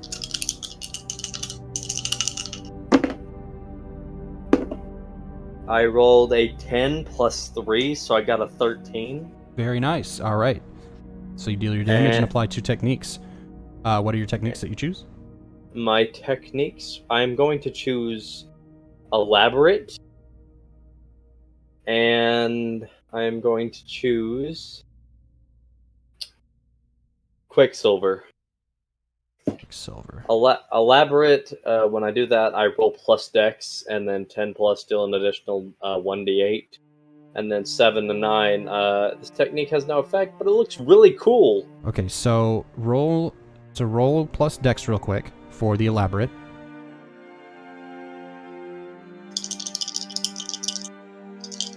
My dex was plus 2. I rolled a 6 and a 1.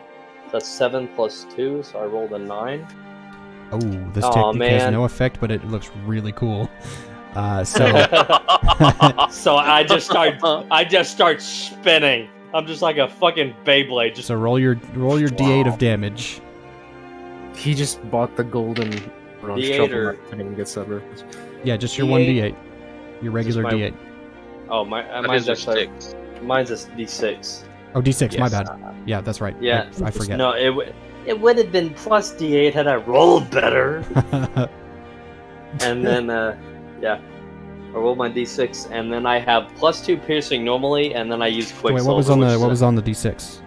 I didn't hear. I haven't rolled the D6 yet, Oh, okay, but my normal is plus 2 piercing, and then I Yeah. use Quicksilver, which is an Yeah. additional plus 2 I piercing. have 4 piercing right now. 4 piercing. I'll fucking go through them, I swear to God. Maximum level is God. ridiculous. God damn it, I rolled my Right dice off and the it table. fell into the floor. Yeah. You need a dice Right up. box or something. I have a board game that I'm using as a tape. I've got I a set lid it- to a shoebox. Hell yeah. I rolled a. Is that a fucking 1? God damn it! Oh, shit! It goes through all their armor, Oh though. my god. Plus Oh. 4. 1. It's Goes been through the 4 most armor. unfortunate turn. So, what does it look You like do as 1 you damage. as but you no whip one- some? What is it that comes out of the sword that hits someone at range for 1 damage? Definitively 1 damage. And don't forget, it's elaborate, so it looks really wait, it cool. It looks It really looks fucking cool. really wicked. I think so it looks. am I allowed? If you'll allow me, I Okay, think it looks like when like the monks do the rope with the knife at the end, and he's like you flip it around and like you stomp on it and it goes out. Rope dart. Yeah. Yeah, I'm rope just dart. like I'm fucking going all the places, and think- then I just think, like uh, it's hitting them, but it's like a paper cut, and then I'm just like So I think you're I like may have twirling I this may up have- to do it, and then like you whip it out at somebody, Oh. and then like a little blue energy thing comes out and hits one of them, and he just kind of goes, "What the fuck?" And it's kind of that moment of like you feel it looks cool, you know it's like you're just kind of going through your usual stuff as an arcane duelist, and it's like, wait, what the didn't fucking do anything? What the hell? I may have underestimated these opponents. Everything's just.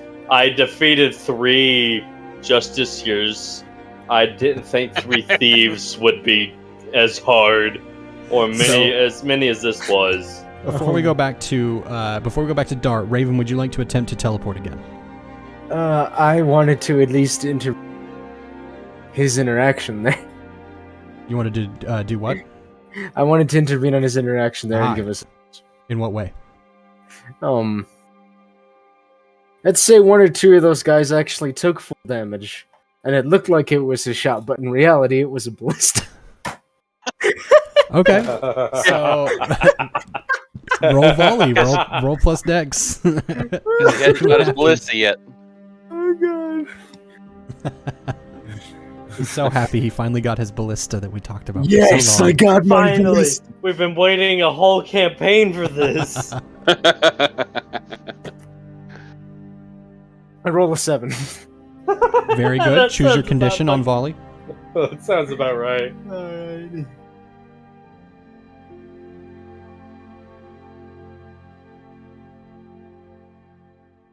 Oh, I'll decide to take several shots, reducing my ammo by 1 because I don't have ammo.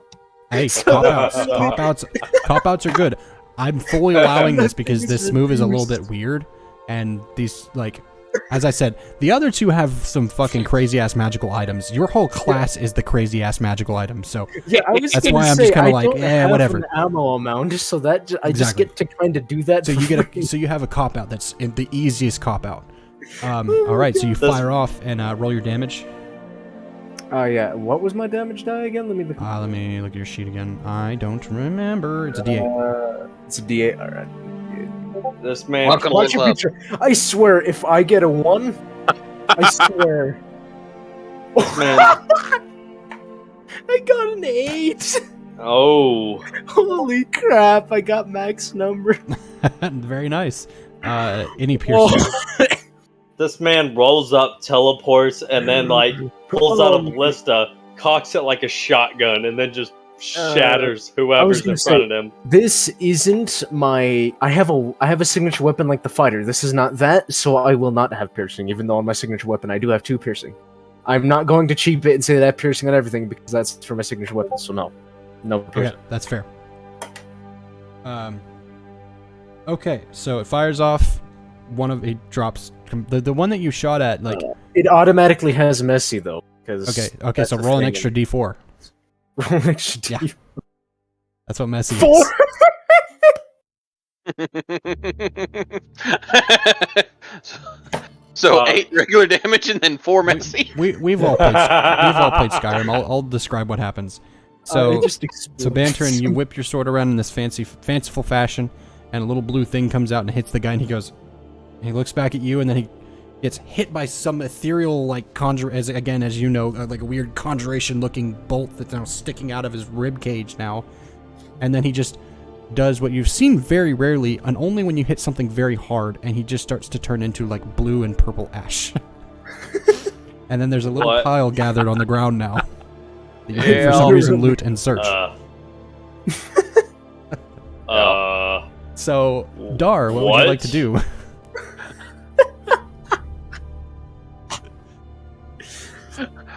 Have the bandits come closer in any way, or are they still at a distance? They're starting to, like, come down out of the trees and move forward and stuff. They're starting to make their motions as well.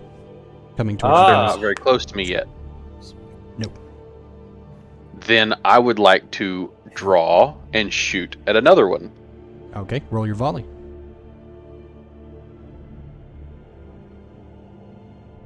I got Actually, 8. this will be a good spot here, I think. Nice. As you draw your bow, everybody kind of stops a little bit because you hear.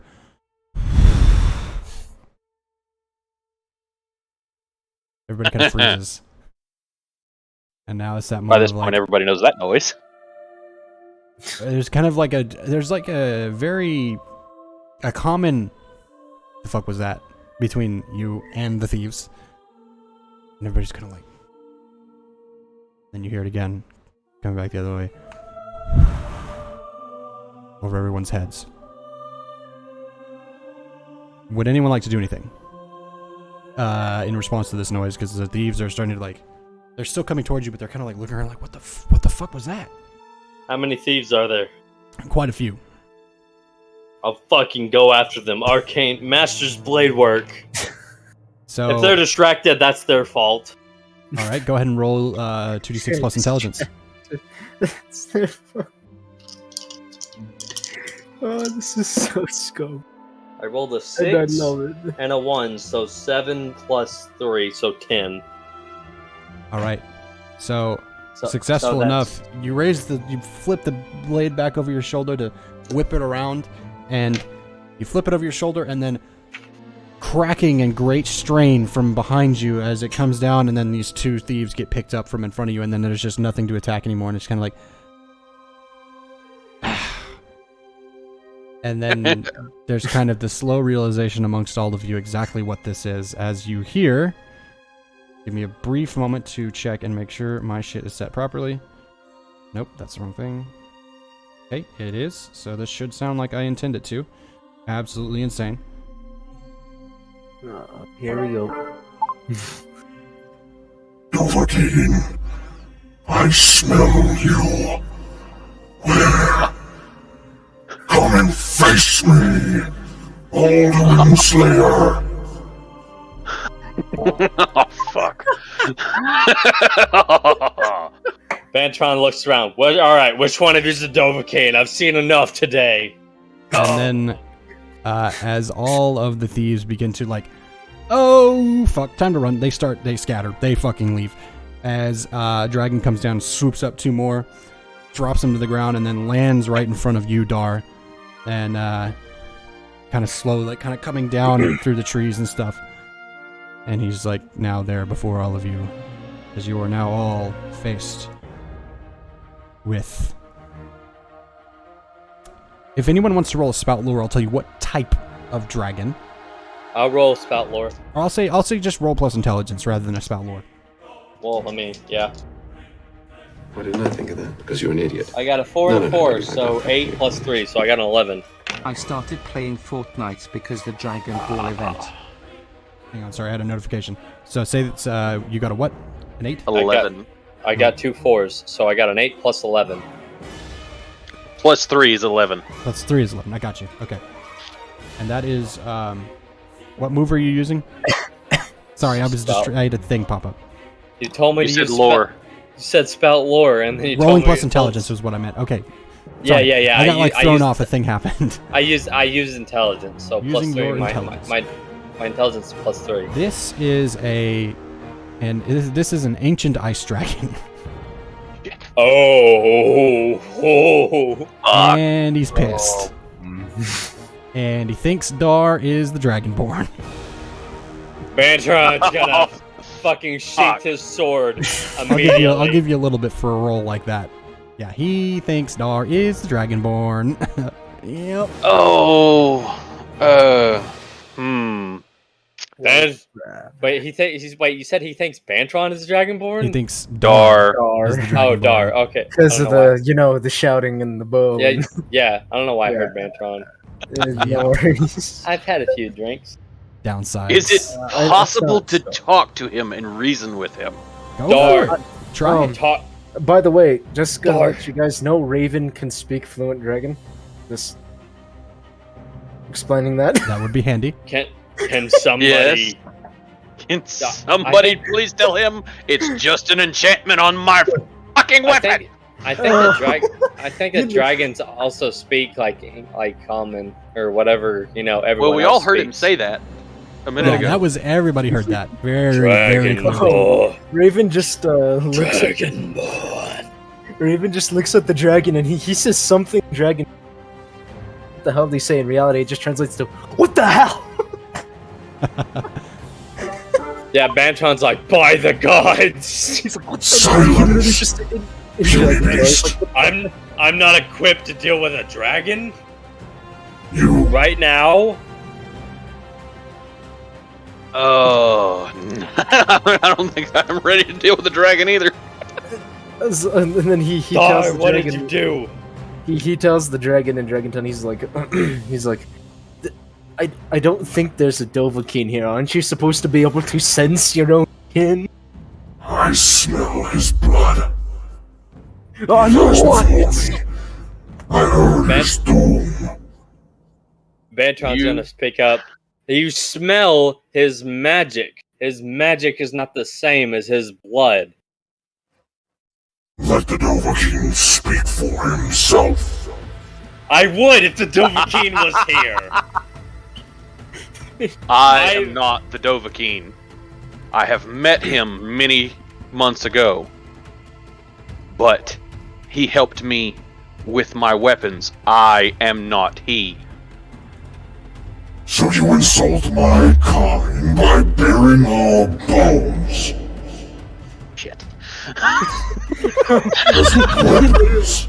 The Dovahkiin rewarded him with the bones of the fallen of his people as a reward, and the bones of the dragons are very, very sturdy and are of help to all as a kind of remembrance he leans- to the dragons. He looks towards you and kind of, in the dragon version, he kind of leans forward, looking at you, Banterin, and says,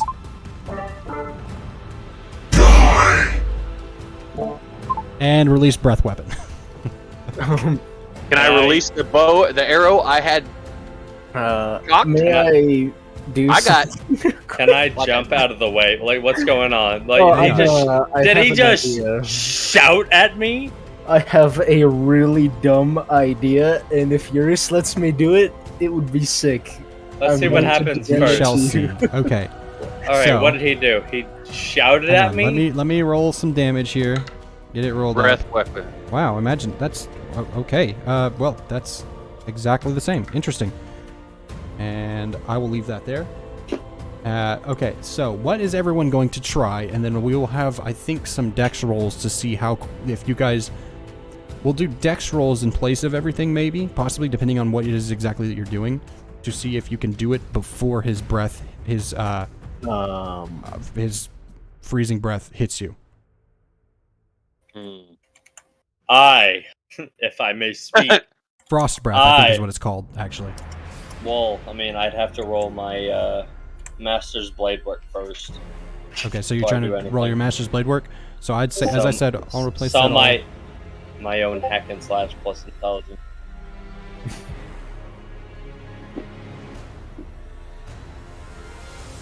Do I need to roll that? What? You're doing what? My master's blade work. Okay, yeah. So just my arcane blade. It got real quiet all of a sudden. I was like, what happened? roll. I thought I cut out. Roll plus Dex to see if you can do it fast enough in place of rolling plus Intelligence, because this is like a reaction of speed. I at least have plus 2 Dex, so hopefully this will go well for me. Yeah, this has got to be quick. I'm not counting on it. I got a 6. For that, I got a 6 and a 3, so that's 9 plus 2. I got an 11. Okay, very nice. So roll your damage and then choose your 3 techniques. Oh, fuck, shit. As for your question, Sharp, that probably would not be possible because you have a so as with that move, you have a specific domain. The crow falls in that, which is fine. That makes sense. But yes. Also, you have to roll for that move when you use it. By the way, that's a specific. Yes, yeah, that's right. I'm aware of. We kind of skipped over that before, but it was like a narrative thing. It was kind of cool. Yeah, it was a narrative thing. Otherwise, I would have got. But yeah, so it has to be within that domain, and a dragon does not fall in that domain. Unfortunate.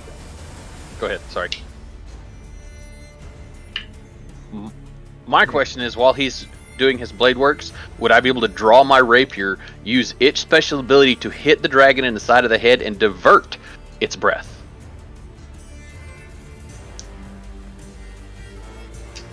Since he's already going to attack us, I may as well go at him. I think he's shooting at Banturin. I think. And you said he landed in front of me and is looking at Banturin, which means I'm looking at the side of his head. Yeah. Would I be able to hit him with my rapier and ability to move him? What I think you can do, what will be possible, is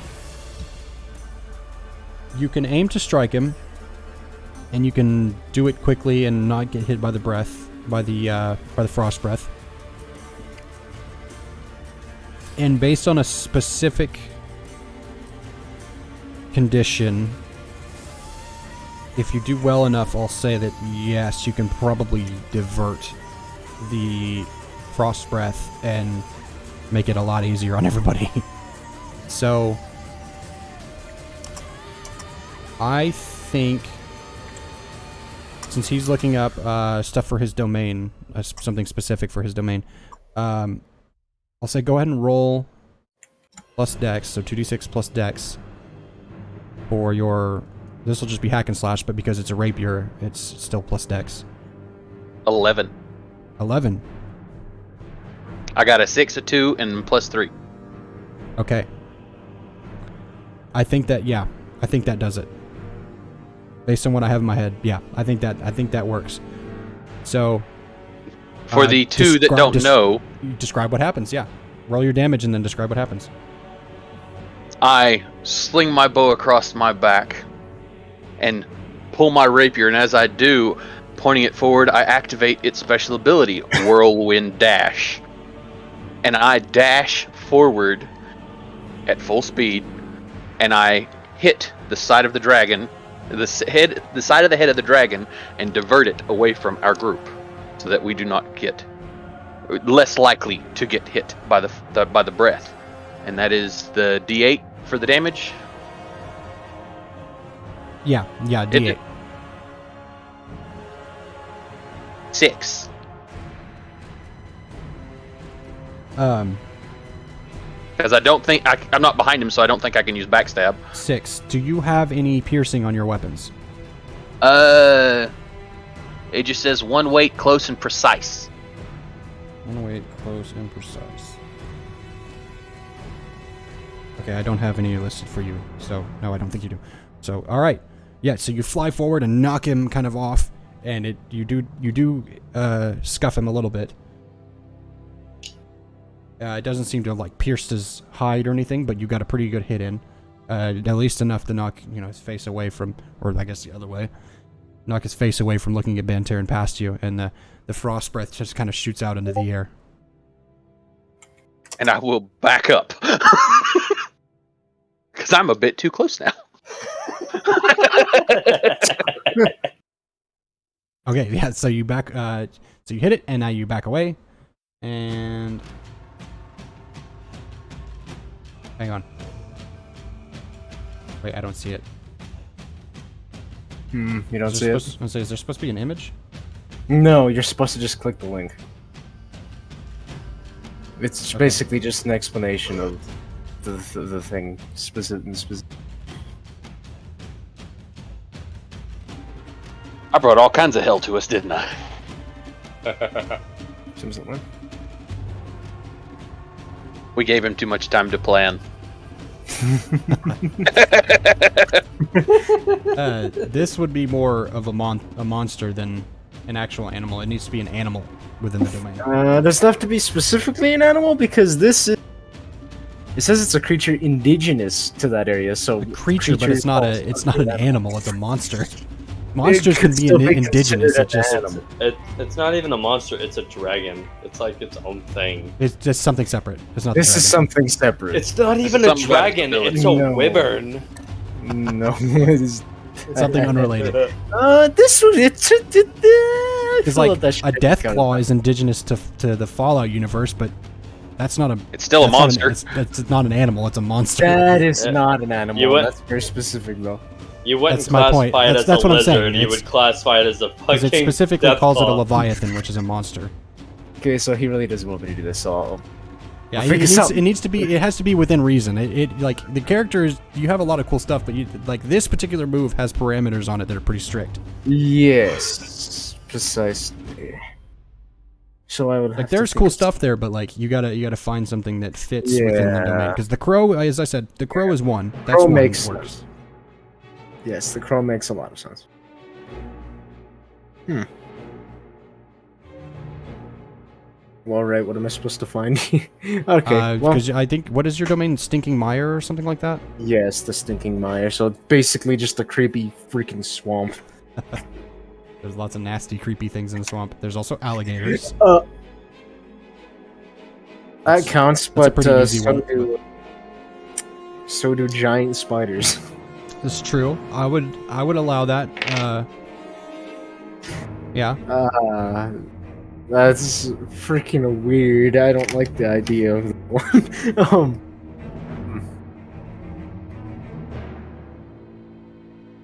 What do you think? You know, I have so many moves here. I was writing down moves and what they did, but there were so many that I had that I stopped writing down what they did. So I have to. Yeah, I have them written what they are on the notes, and then I have I have your actual character sheet pulled up so I can just like look at them. But this particular one was the druid from the druid page. I just have a... Hold on, what is this move, Don? I just realized something. What's that? What do you got? So, would you consider a dragon a creature not? It is a creature, yeah. It's not a... Dragon's a little tricky because it's not necessarily a monster, because it isn't. In this universe it isn't. It's a creature, reptilian, animal creature thing. A little tricky on that one.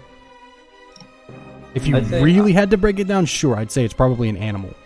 Sort of. Yeah, okay. But is it not of this world? That is the question. No, they are not. Not in Tamriel, not in Nirn, not in Elder Scrolls universe, not at all. They came before. Okay, so I'm just gonna freaking... In the Dawn era, there was only the histories and the dragons. So, yeah, no, they're from somewhere else. I teleport. I obviously have to roll for this. Oh, are you using what is it called? You'll find out. Watch. So, is it you don't belong in this world? Oh yes, I teleport above him, and I use my physical sword that I pull from my realm, and I freaking stab it in the head with it on the way down. There it is. You don't belong in this world. Okay. When you attack I'm actually using Enstagon, which is the upgraded version. Okay. When you damage a spirit or creature not of this world, choose one. The creature's connection to this world is severed. At 0 HP, it returns to its point of origin. Creature's connection with this world point of origin is severed. At 0 HP, it perishes or is trapped here forever. Okay, so roll hack and slash. Or are you using like a what? Are you using the ballista or are you using like a your? I'm using my sword, my So yours- physical okay, your sword of physical Raven. Okay, so you pull out the sword, take a run at it, and roll hack and slash to see if you can hit this guy. Okay, This- hack and well, slash. I usually say guy, but we're fighting a dragon, so I'll say see if you hit this dragon. This is the first dragon fight we have ever had. I've never done a dragon. Despite the fact that I played a character who the lineage of slaying Jack, we didn't actually fight one. Okay, so 2d6, yeah. Right.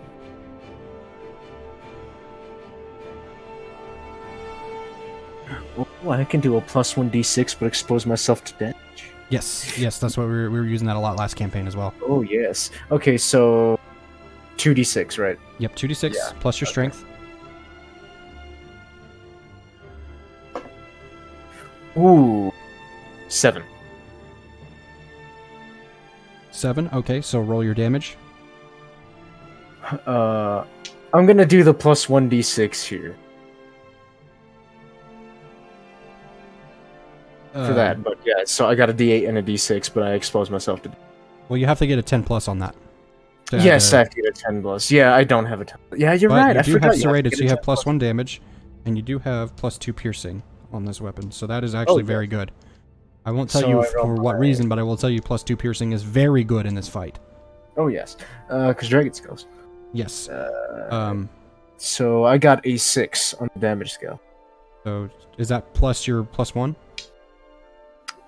Yes. Okay. No, it is not So plus it's 7. plus 1, 7 total? 7. Okay, Yes. so 7 total. Gotta do some math for the fucking shit. Hang on. That is...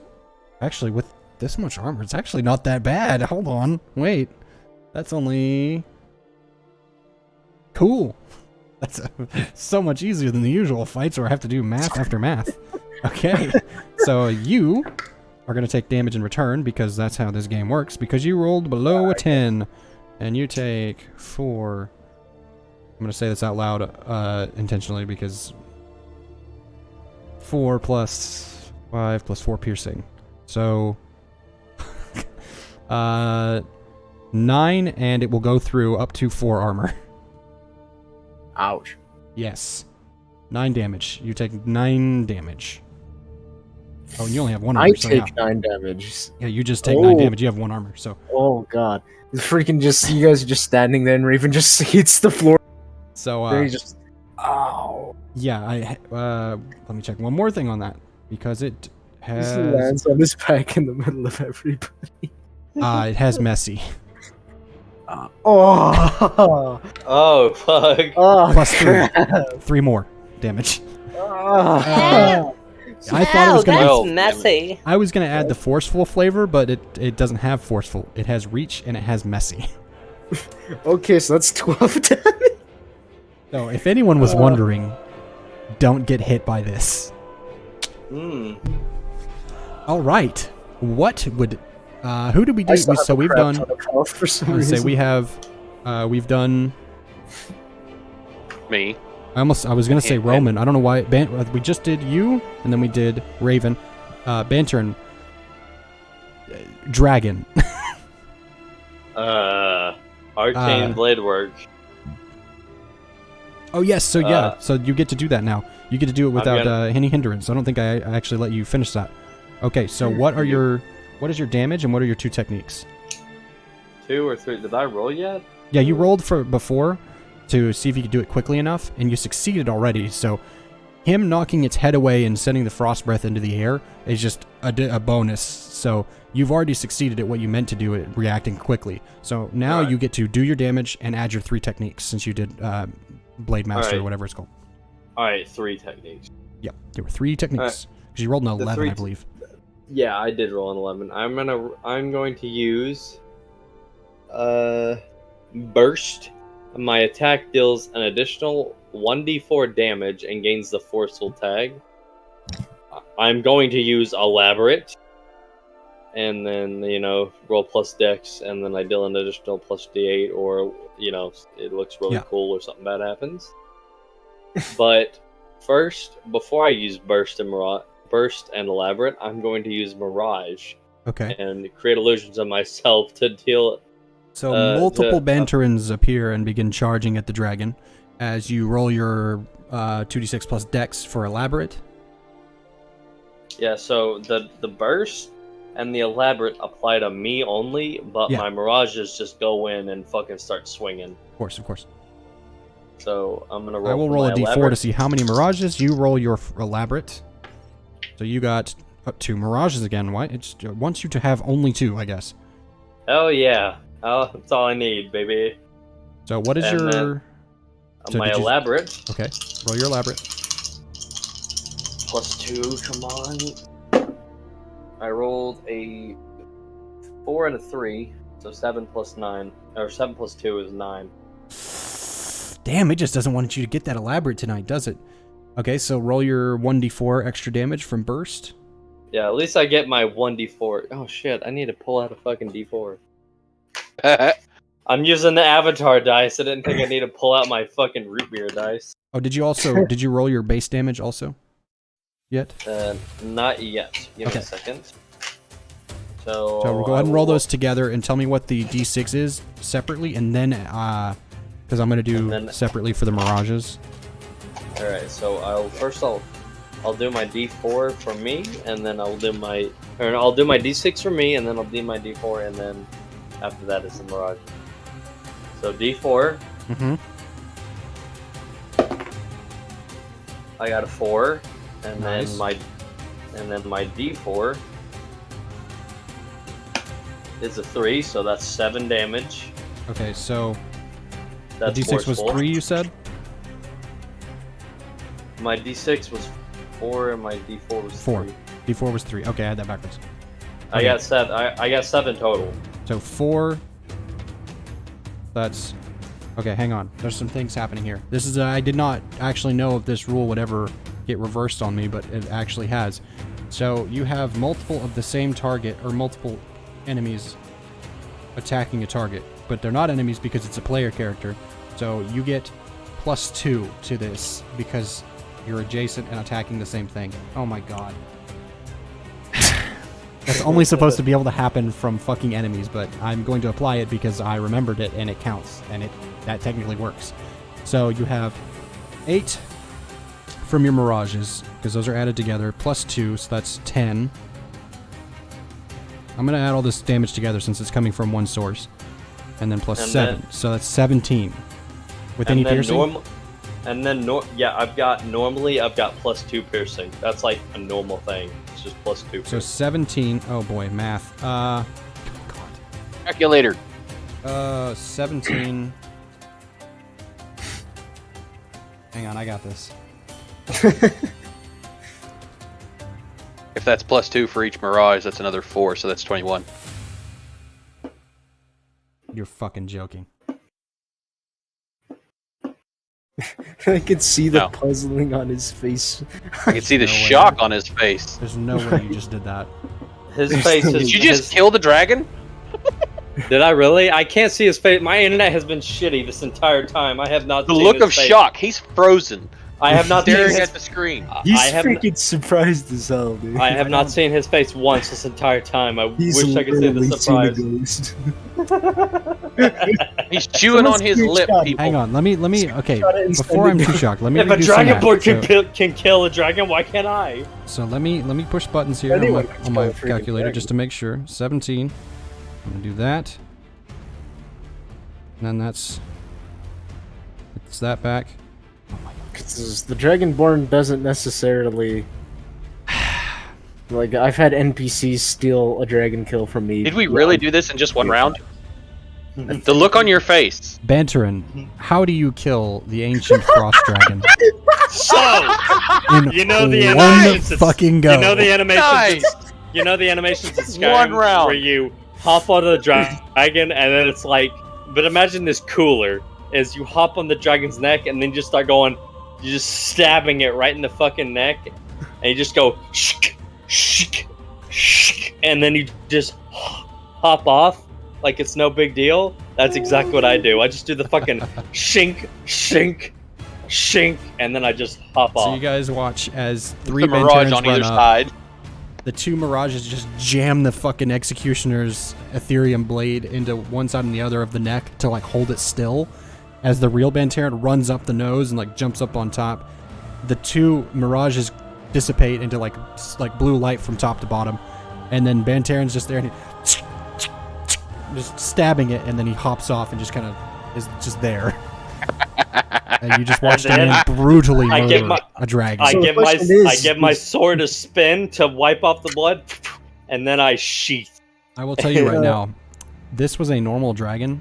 What I didn't pick was an Apocalypse Dragon, which has 25 health and 6 armor. This was not that, fortunately. Or unfortunately now, actually, I think for me. I mean, we're level 15. It makes sense. Some shit has to go down. So my question is, did he stab it in a new spot on the head, or was he stabbing it where I stabbed it in the head? I chose a new spot. I chose the neck. I chose the Dragonborn's way of killing a fucking dragon. Yeah, he was stabbing it. You realize he behind the ran right past the raven on the head. Yeah. I ran So when up the it fell, nose. Raven's on the head. I ran up the nose like a fucking Flintstones No, I was character, on and the I ground took that before. bitch out. Yabba dabba doo. Knocked me off. This is kind of like this is kind of a perfect moment because that had elaborate, so it looked really cool as you front flipped over Raven on top of Dragon's head. I was elaborate. I looked so fucking cool doing this too. You like ran up the nose, did a front flip over Raven, who was just like, well, that was kind of cool actually. Raven's just like, Usually Raven's kind of like definitely the type to just like, he's usually too cool for school, but like that's kind of like, oh shit, he kind of outdid me there. A little bit of like, oh gosh, we got to even the score here. All right. Be glad I forgot about something earlier anyway. So I forgot about my serpent poison Oh, your poison. that I could have spit on my blade when I stabbed him. That's true. I didn't think about that. And that would have made it so much worse, and I didn't think about it either till it was. There you go. He was starting to go through his. That's why when you're in combat, I'll wave twin snakes at you while I say this. That's why in combat situations, you always look at your sheet repeatedly as you're going through and deciding moves. Always look at your sheet as you're going. You'll still miss stuff. It's just a good practice. I look at my technique sheet. I'm like, what can I combine to fuck something up in this moment? All right, the dragon is dead. oh did you yeah, do? by the way, the creature's connection to this point of origin is now severed and is trapped here forever. If it's brought back, it can never go back to where it came from. So what the Because I dragon, cursed what the dragon does is die. What it doesn't do is Disappear. so you said it's trapped here. It's trapped here, so it can't go back to the dragon realm. It's stuck here. So it can't go back to Akatosh in a form of energy through the dragon. No, it just it's is flat out dead. It is just gone. The first. Oh my god! The first You dragon actually ever, fully killed one. Yes, the first we dragon fully ever to killed the actually dragon just 'cause I simply cursed. enter the afterlife of mortals. The dragon is now in eternal torment. He is in hell, actual hell, in a place that he cannot comprehend because you and him killed it. There was a dragon that went to the fucking realm of souls. That's And different though what makes because you- he actually existed there. This dragon is going there spiritually, a thing Yeah, that but- can yeah, technically but- not die. Yeah, so what hell is he going to? This dragon's gonna come back with a vengeance. It's gonna be a fucking like Well, no, hell it dragon. can't come back. Well, you have to think it's now in a spiral of madness in a place that it can't comprehend. It's like And can't come back from. it's like getting trapped in prison in the 5th dimension. It's like Oh, my brain is now melting. So what is okay. thoughts? Then It's Then what I this don't have to happens worry. a person I if was- they get trapped in Area 51. It's I not was going just anywhere worried- ever. I was just worried about some dragon coming back from a separate dimension to wreak vengeance on us. But if it's trapped in the 5th dimension, yeah, fuck So- it, whatever. I So don't now care. the next And time just somebody like makes a that- little trip to Sovngarde in living form, like you do in the game, somebody's gonna be wandering along and, oh look, there's the Mad Dragon, just a typical attraction here in Sovngarde. Yeah, he sits over there on that little hill and just kind of talks to himself. He was an What's ice. wrong with him? He Oh, was he's an like a he was- spirit. He was an ancient ice dragon. He's over there selling fucking snow cones because he's gone Like, fucking mad. what's the kicker with this Mad Dragon? Oh, he's blue ethereal spirit. So he's He's dead. He's normal Question- dead, not dragon He's, dead. He's just there. He's flat out dead. He's normal. He's All right. not dragon dead. He's normal. So, Just Kelsama, like I have a quick the last question. laugh goes What's back that? to Raven. If he is fully dead, does that mean his body disappears and his bones are just left, that's or what is we the were whole body discussing, is still that there? that doesn't happen because of Raven having done Okay. damage to him. The reason I ask is because Mhm. now we can get some dragon meat and be the first ones to eat dragon meat. Yes. And Yes. we replenish our dungeon rations. Yes. You will be the first people ever to eat dragon meat. Oh my god. Yes. So, can we replenish our rations, or should we make a little mark saying dragon meat? Yeah. Yeah, do that. How many pieces? How many charges? How many do you want? It's a dragon. I can't really negate this. This is just kind of happens now. You guys have I would say broken probably about 5 Tamriel. each. You guys have broken Tamriel in 2.5 hours. The world is now I'd going to say- collapse I'd in say on itself. 5 each, minimum. Akatosh appears, everyone dies.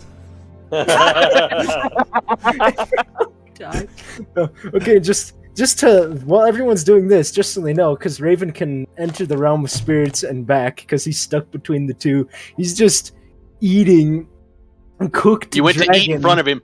Yeah, I'll no, say this he's for the eating the rations. dragon in the dragon, laughing at him. I have a- It's so- I have a workaround for the dragon. I'll say, who wants to cut the meat? Or are all of you going to cut the meat? Because there are rolls involved now. You're going to get meat, and you're going to refill your rations. And also, you'll probably get like an extra if you just take like bare minimum. But if you want more, I'll say you can roll. What if I roll Arcane Blade Work and I use Mirage and I just have multiple versions of me just shing, shing, shing, shing, and we're just cutting like a deli slicer on this dragon? If you can get Arcane Blade Work off, go do it. See if you can see if it works.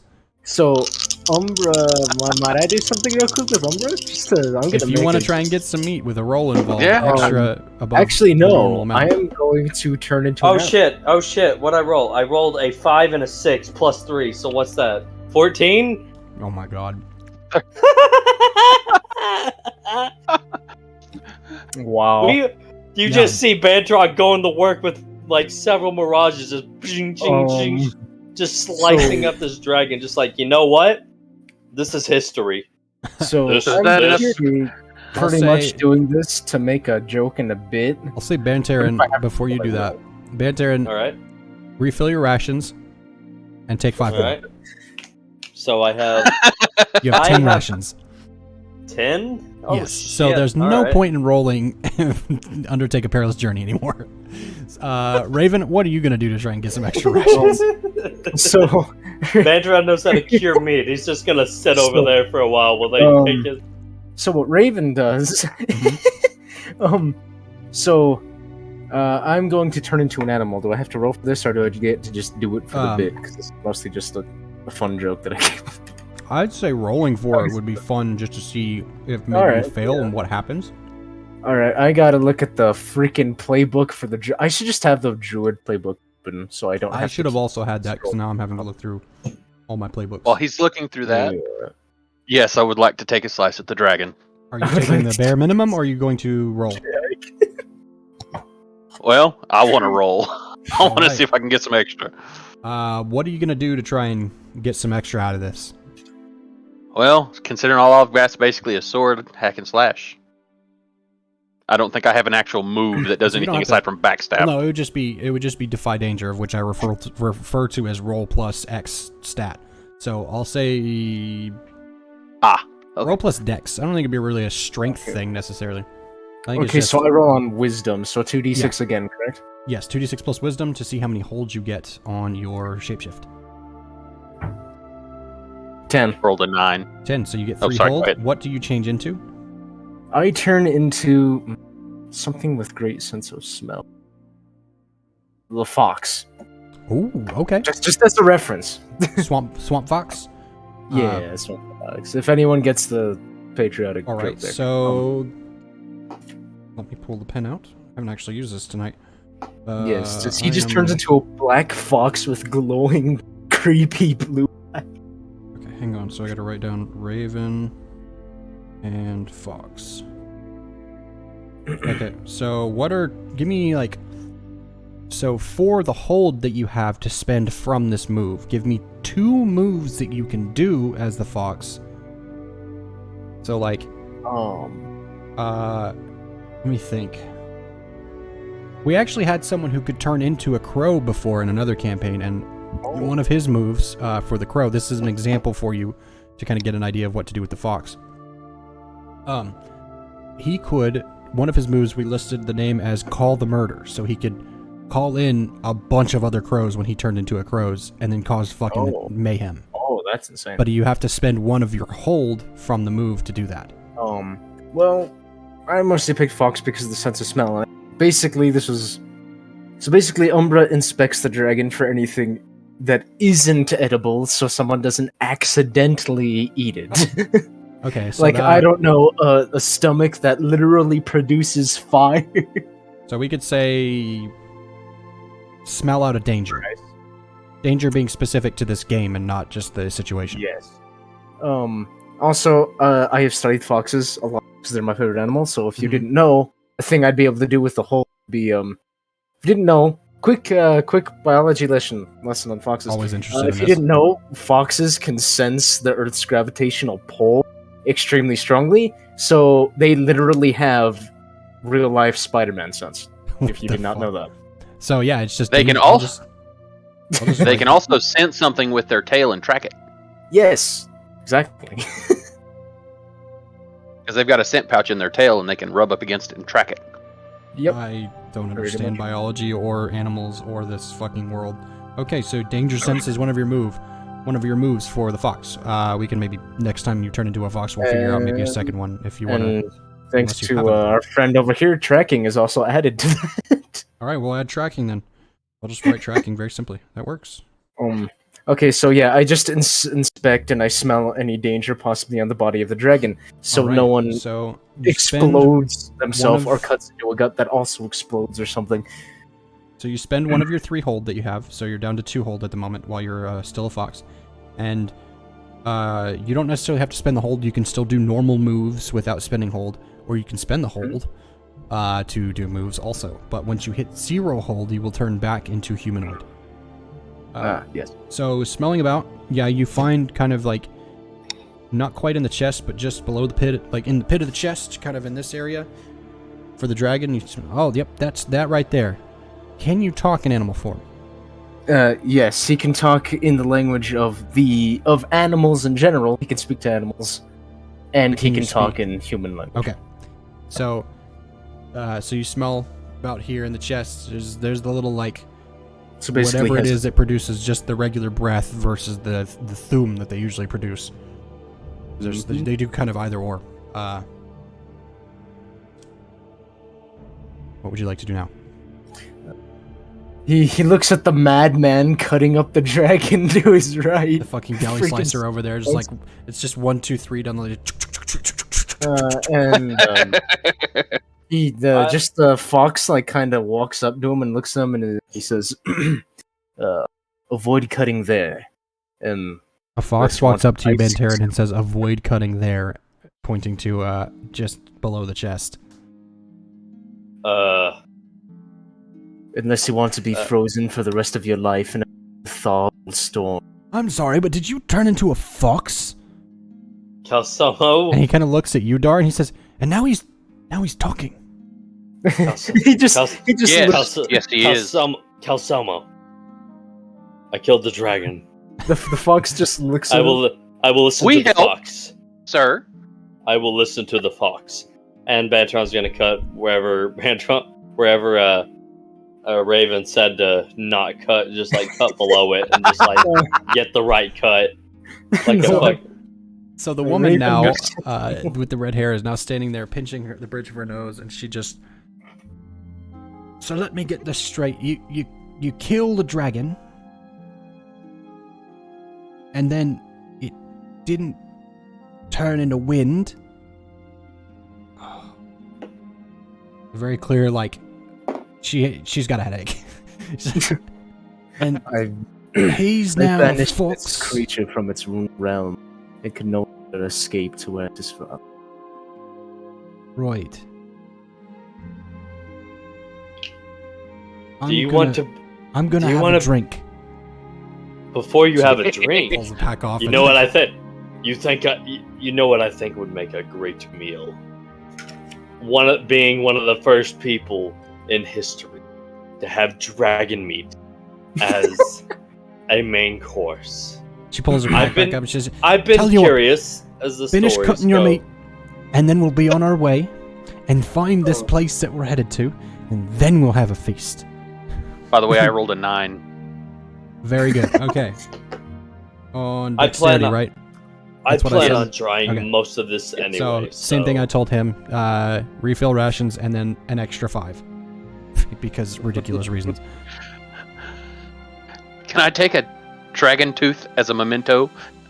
I would like to do that as well. Actually, I was going. Dragon tooth? I can Alright. make some You know what? scales. Why I'll not? say, Dragon, since dragon he's- tooth, dragon teeth for all of us. Dragon teeth necklace for all of us. Since he's meat cutting, I'll say you were like relay the message to Actually, Raven, since he's not actually since he's done danger sensing.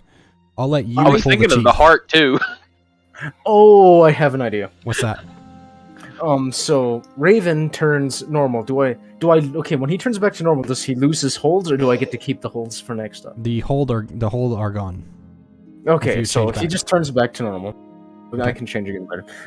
And he says, he starts picking scales and like big scales off of the dragon, and he's like, considering that none of you know me from history, you wouldn't know that I am a legendary smith. If anyone has the materials, would you like some armor? Winks twice.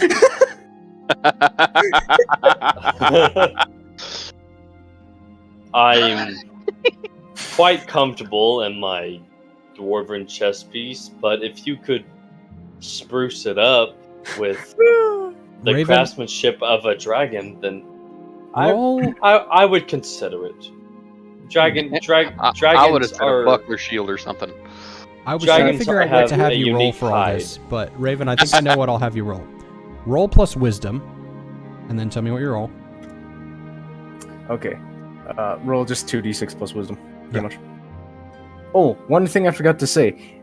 Because this is going off of Elder Scroll, because you can improve a weapon with a material of the same type, I can literally improve your Dragonbone Rapier. This over. isn't Skyrim, though. And the bow.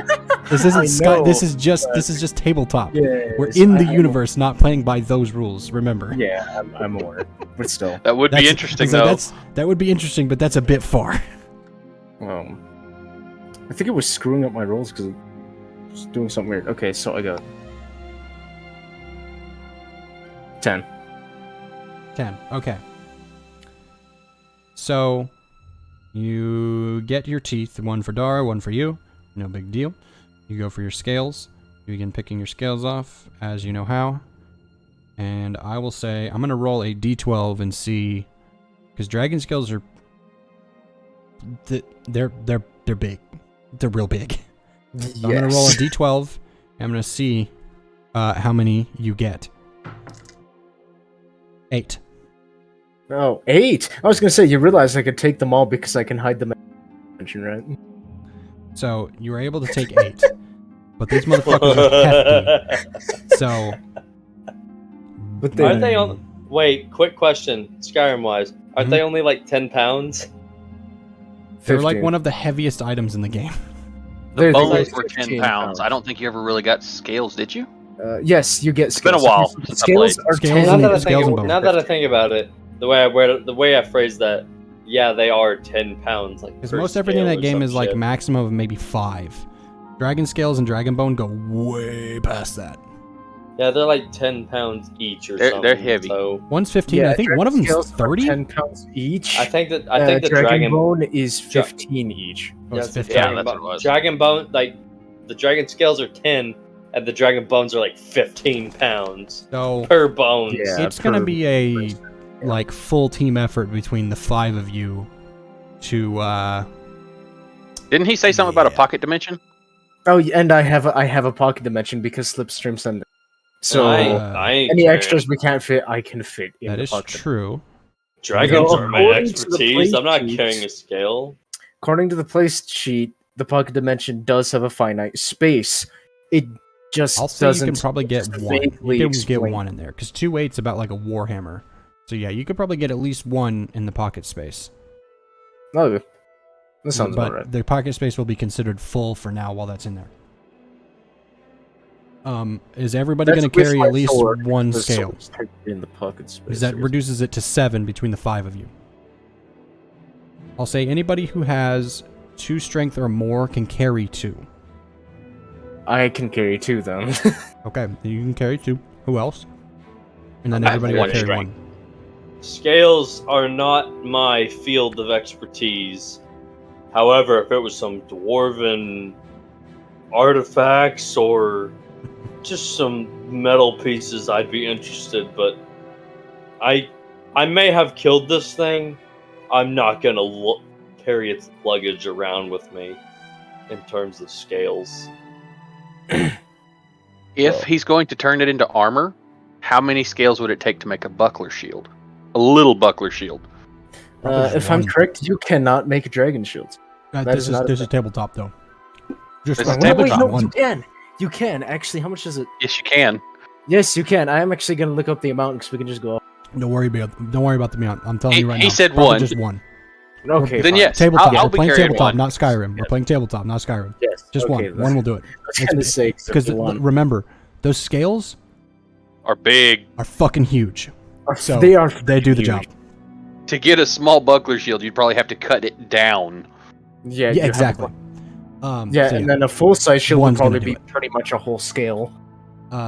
so Banter, and you're not taking any, or are you? Unless somebody convinces me, I'm not gonna grab any because I killed Do this you thing. want him but to up your armor?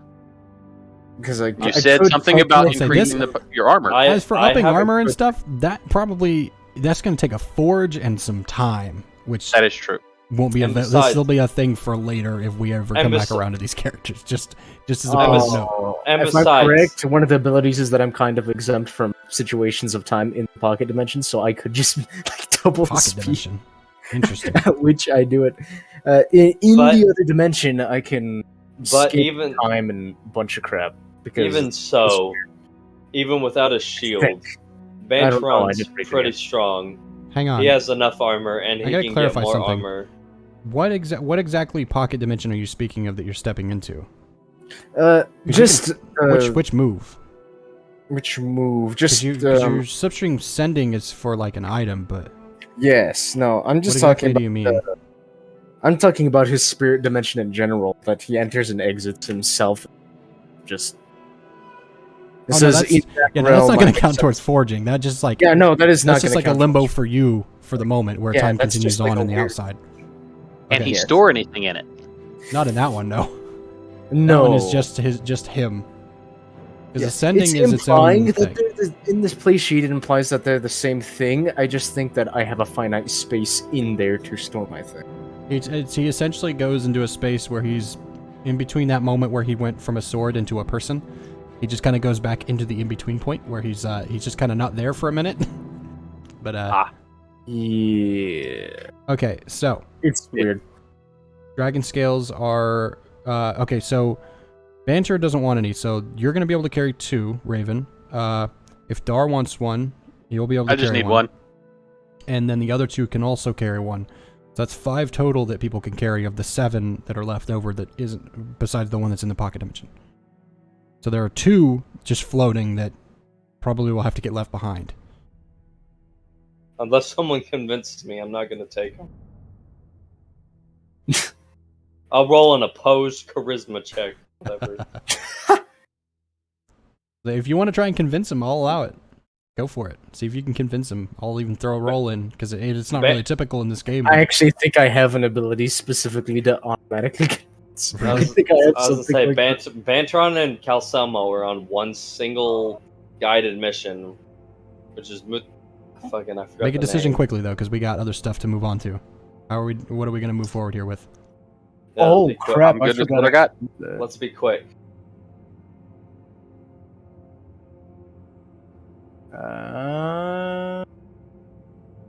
Actually, I'm not sure. Either way, you know what?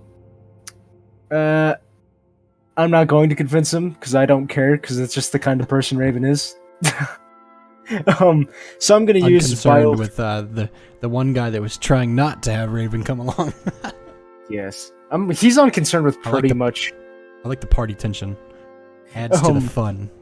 So biofeedback circle is what I use. When you pause to meditate after battle, heal 1d8 damage to you and all of your companions. Yes, roll 1d8 and let's see. Because you guys have been taking a few minutes here, so you would have time. This would be about an extra hour tacked on, cutting and doing work. Well, crap. Pulling teeth. See, would that recharge any of my relenting force? Yes, you would get 2 from that. So I had a 6 was there, and I rolled. The number didn't change, and then I rolled again, and it switched to a 1. So I don't know if it didn't read the first roll, or if I got a 6 again. We'll just go off of what you just rolled. So what is your roll currently? 1. Oh, boy. A solid 1 HP to everybody. He's rusty. He forgot how to meditate. It's been a minute. Everybody, you gain 1 HP, but... I don't even need HP. I never took damage. I didn't either. Yeah, because you fucking one-shot the goddamn You're the only one that... Best of 2d12 damage plus 5 with 4 piercing. It's the longest line of text for damage of anything I've seen in that fucking book. And you essentially killed it in 3 moves. Which is fucking 1 round. That was supposed to actually hurt. I was gonna say, that's a level 15 campaign. You gotta have expected some things like that. I expected something. I will say I wasn't totally blown away. I was just trying to check my math. But I was like a little thrown off at the fact that he one-shotted it. So I was like taking a second to try and gather myself and then do the math in my head, and I couldn't do the math in my head, so I had to do the calculator.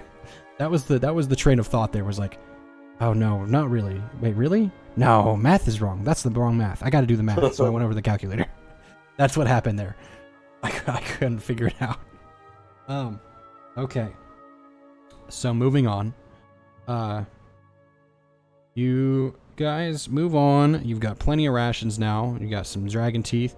I'll say for Raven, if you didn't add to your rations, I'll say for you, since you were doing other things while they gathered meat, I'll say you refill your rations and have plus 2 rations. We'll say you got some extra, 1 extra from, them doing their work also. Oh, good. So you have 7 rations now. No one is going to starve on this one. Not for a very long time. I sure hope not. So you travel on deeper into the mountains, and you find yourselves in Carthwayston, familiar little town. And Calselmo stops and he says, "Okay, so now we head up this way into the mountains, I believe, and we should find our destination waiting out there somewhere. Should be by the name of Thigzatan, I believe is the name of the old Dwemer fortress on the outside. So once we find Thigzatan, we enter, and hopefully we don't die to old Dwemer traps that have been laying dormant for 1,000 years.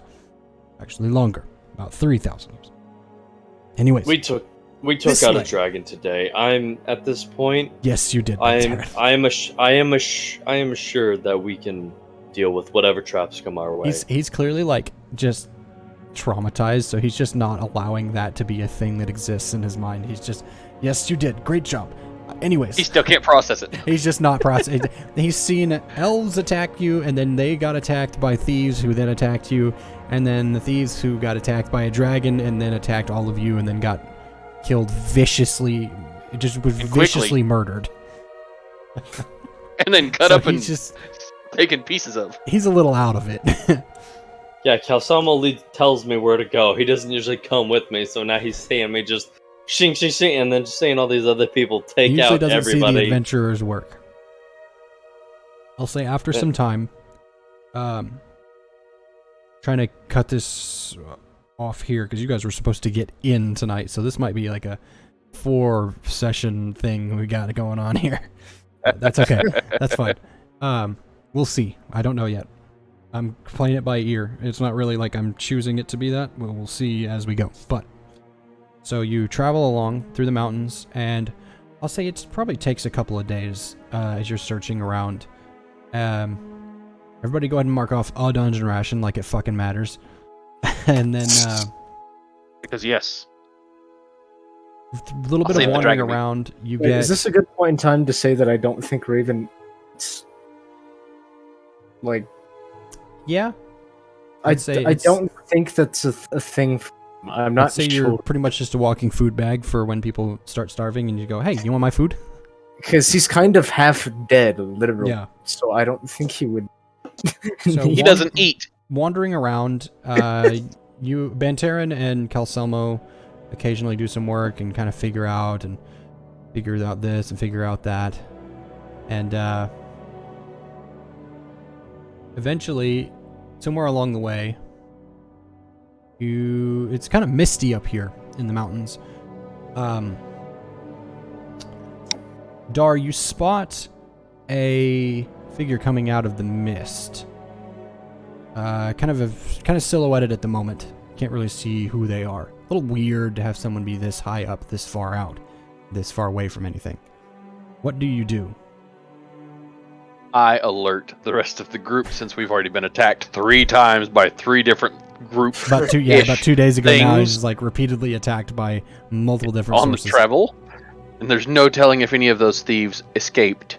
So I will relay to the party what's ahead and prepare my rapier just in case. Do I have that?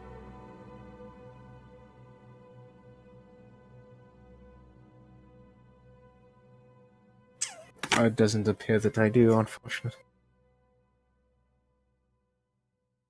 Okay, I so- figured that I wouldn't need it, but I literally could have. There's an ability to send us through the slipstream so that we didn't basically have travel time. Yes, but you probably have to know where you're going.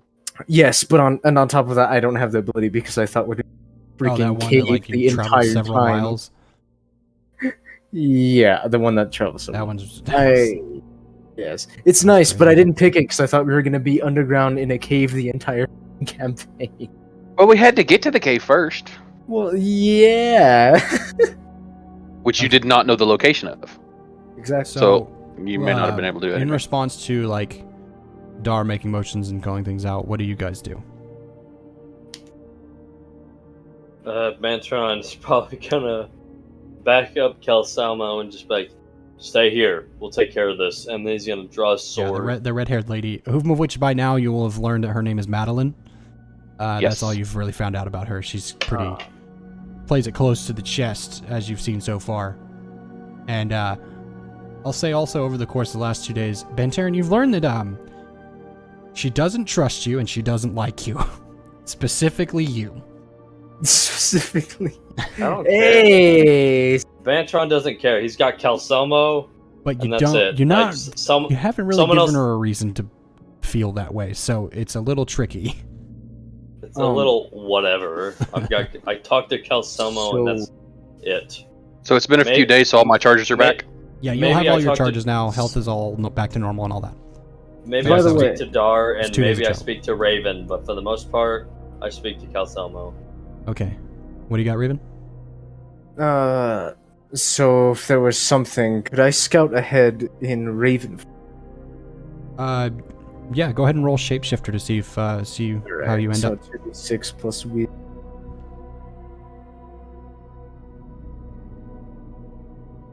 $10. Okay, so 3 hold, and you are a Raven now. Funny enough. Oh, other biology check. If you didn't know, ravens can copy the sound of anyone or anything's voice, so I can sound like somebody I want to. Anybody, if I am a raven. So do you want that as one of your Raven moves? Yes, Okay. because then I can screw the people. Hang on, I'm gonna write Sound Mimic. Yes. They're good at mimicking sounds for some Okay, reason. what would you like as your second move for your crow/Raven? I'm taking liberties with that. Second move. I actually can't think of much else. To be completely honest. It's not. You don't have to do it right away. It's just whenever it becomes Yeah. relevant, it's like, oh, maybe this is a good idea for a move. All right, so you fly Right ahead. now, I'm kind of just scouting. Yeah, Okay, so what specifically are you just gonna fly over? just fly over, see if I see anything suspicious or anything wrong with anything. Discern ahead. realities. Discern reality. Yep, discern realities. Let's see what you pick up. It's kind of misty up here right now. It's early in the morning. Oh, 2d6 plus. Okay, I keep getting wisdom rolls. I'm glad I picked that. Up in the mountains, cold, misty, dark-ish. Not dark. A 10. Cold, misty, and cloudy and white. There's no direct sunlight. It's just white. You got a 10? Mm-hmm. All right. Ask me 3 questions. What am I on the lookout for? Or what should you be on the lookout for? Yes. What should I be on? You don't think it's a danger, so what you're looking at might just be someone wandering in the mist. They may not actually know that you guys... excuse me. They may not actually know that you guys are there. Next question. What here is not what it appears to be. He appears to be looking for something.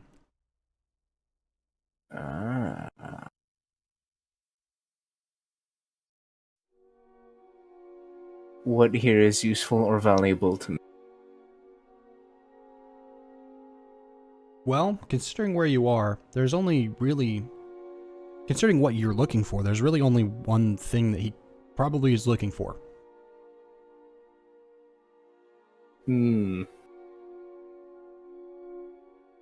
Because you guys are the only other 2 people, or other 5 people, up here. So I see. If that makes any sense. I fly back to inform the others of... Okay. What do you guys think? That he might be up there searching for the same thing we are. Exactly. As a possibility. Exactly. Whoever he may be, so I would ask Calsomo if he sent anybody ahead. I personally did not, but... suppose other people could have figured it out. Quite the coincidence, but not impossible. At this exact same time, it's barely coincidence, but I could take it as that. It's still absurd. Maybe by chance it's just time that this place is found, so maybe someone else has figured it out. Maybe the gods are finally shining the light towards this destination. Exactly. So Calsomo is kind of like, my vote's on speaking to the individual in the mist.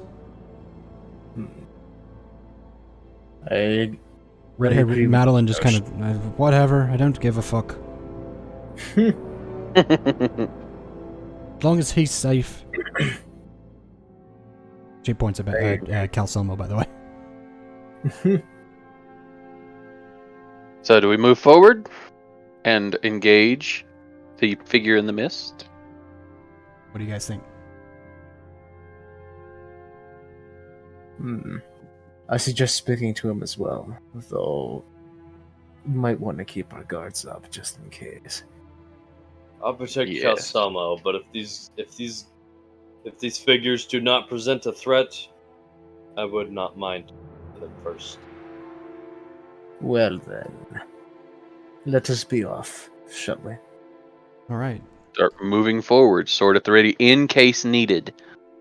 All right, so you begin to move through the mist, keeping a close eye on the silhouette, slowly parting through it. And coming out of the mist, you recognize... Let's see. Who would recognize? Raven wouldn't know. Dar maybe, but it's unlikely. Banterin, roll plus intelligence. Let's just see real quick. Just test your memory, because this is a slim chance. 2 people here would remember, and neither of those people are you guys. I got a 7 plus 3, so I got a 10. 10? It's an Imperial Battle Mage. Not hands up like I'm coming for you, but he's like looking around, and as you guys approach, you can see his attire. Imperial Battle Mage. That's definitely one. That's definitely rare. You don't see Imperial Battle Mages often. Would anyone like to do anything now that he's just now spotting you and realizing he's like kind of looking, is like, hello? Is anyone there? Hail and well met. If I'm not mistaken, you have the attire of an Imperial battle mage. Yes, and you are wearing dwarven armor. That's I'm a dwarven unique. scholar. But I see. but Imperial battle mages are more rare than me. Anyone can study in the dwarven knowledge, but how often do you see an Imperial battle mage? The first Not often one I've anymore. seen. They usually stay around the university. I am in a unique position in that I am a battle mage and I am also an evoker. I study and do research, which is what I'm doing here. I took some leave as a battle mage as my time on guard to come out here and search for something. Made it a bit of a secret trip. I found some notes and some things that pointed to possibly the existence of some Dwemer ruins out here. I'm not sure if I believe them, but I came to investigate to see. There were old sketches and things stuffed away in an old book deep in the corner in the library. Actually, me and my companions were also on an adventure for some Dwemer ruins. Interesting. Maybe you've heard of the tale of Migrac Drutvar? Is that what you were talking about? That's an old fairy tale. What do you mean? I'll keep most of the details to myself, but the rumors and legends have presented themselves around this area, and now we are trying to discover and find the secret hidden entrance of these old ruins, because we have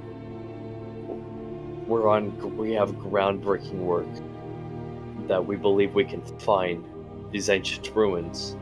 Well, maybe another mage can be of assistance. If you'll have me join you, Krulin Makotis. Krulin?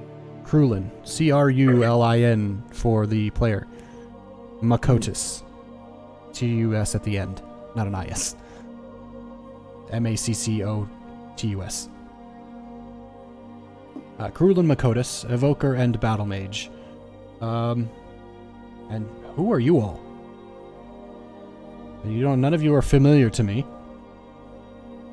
I'll say Dar, specifically. Nobody else knows it. Dar. Madeline is now behind Calselmo for the first time. And not the other way around.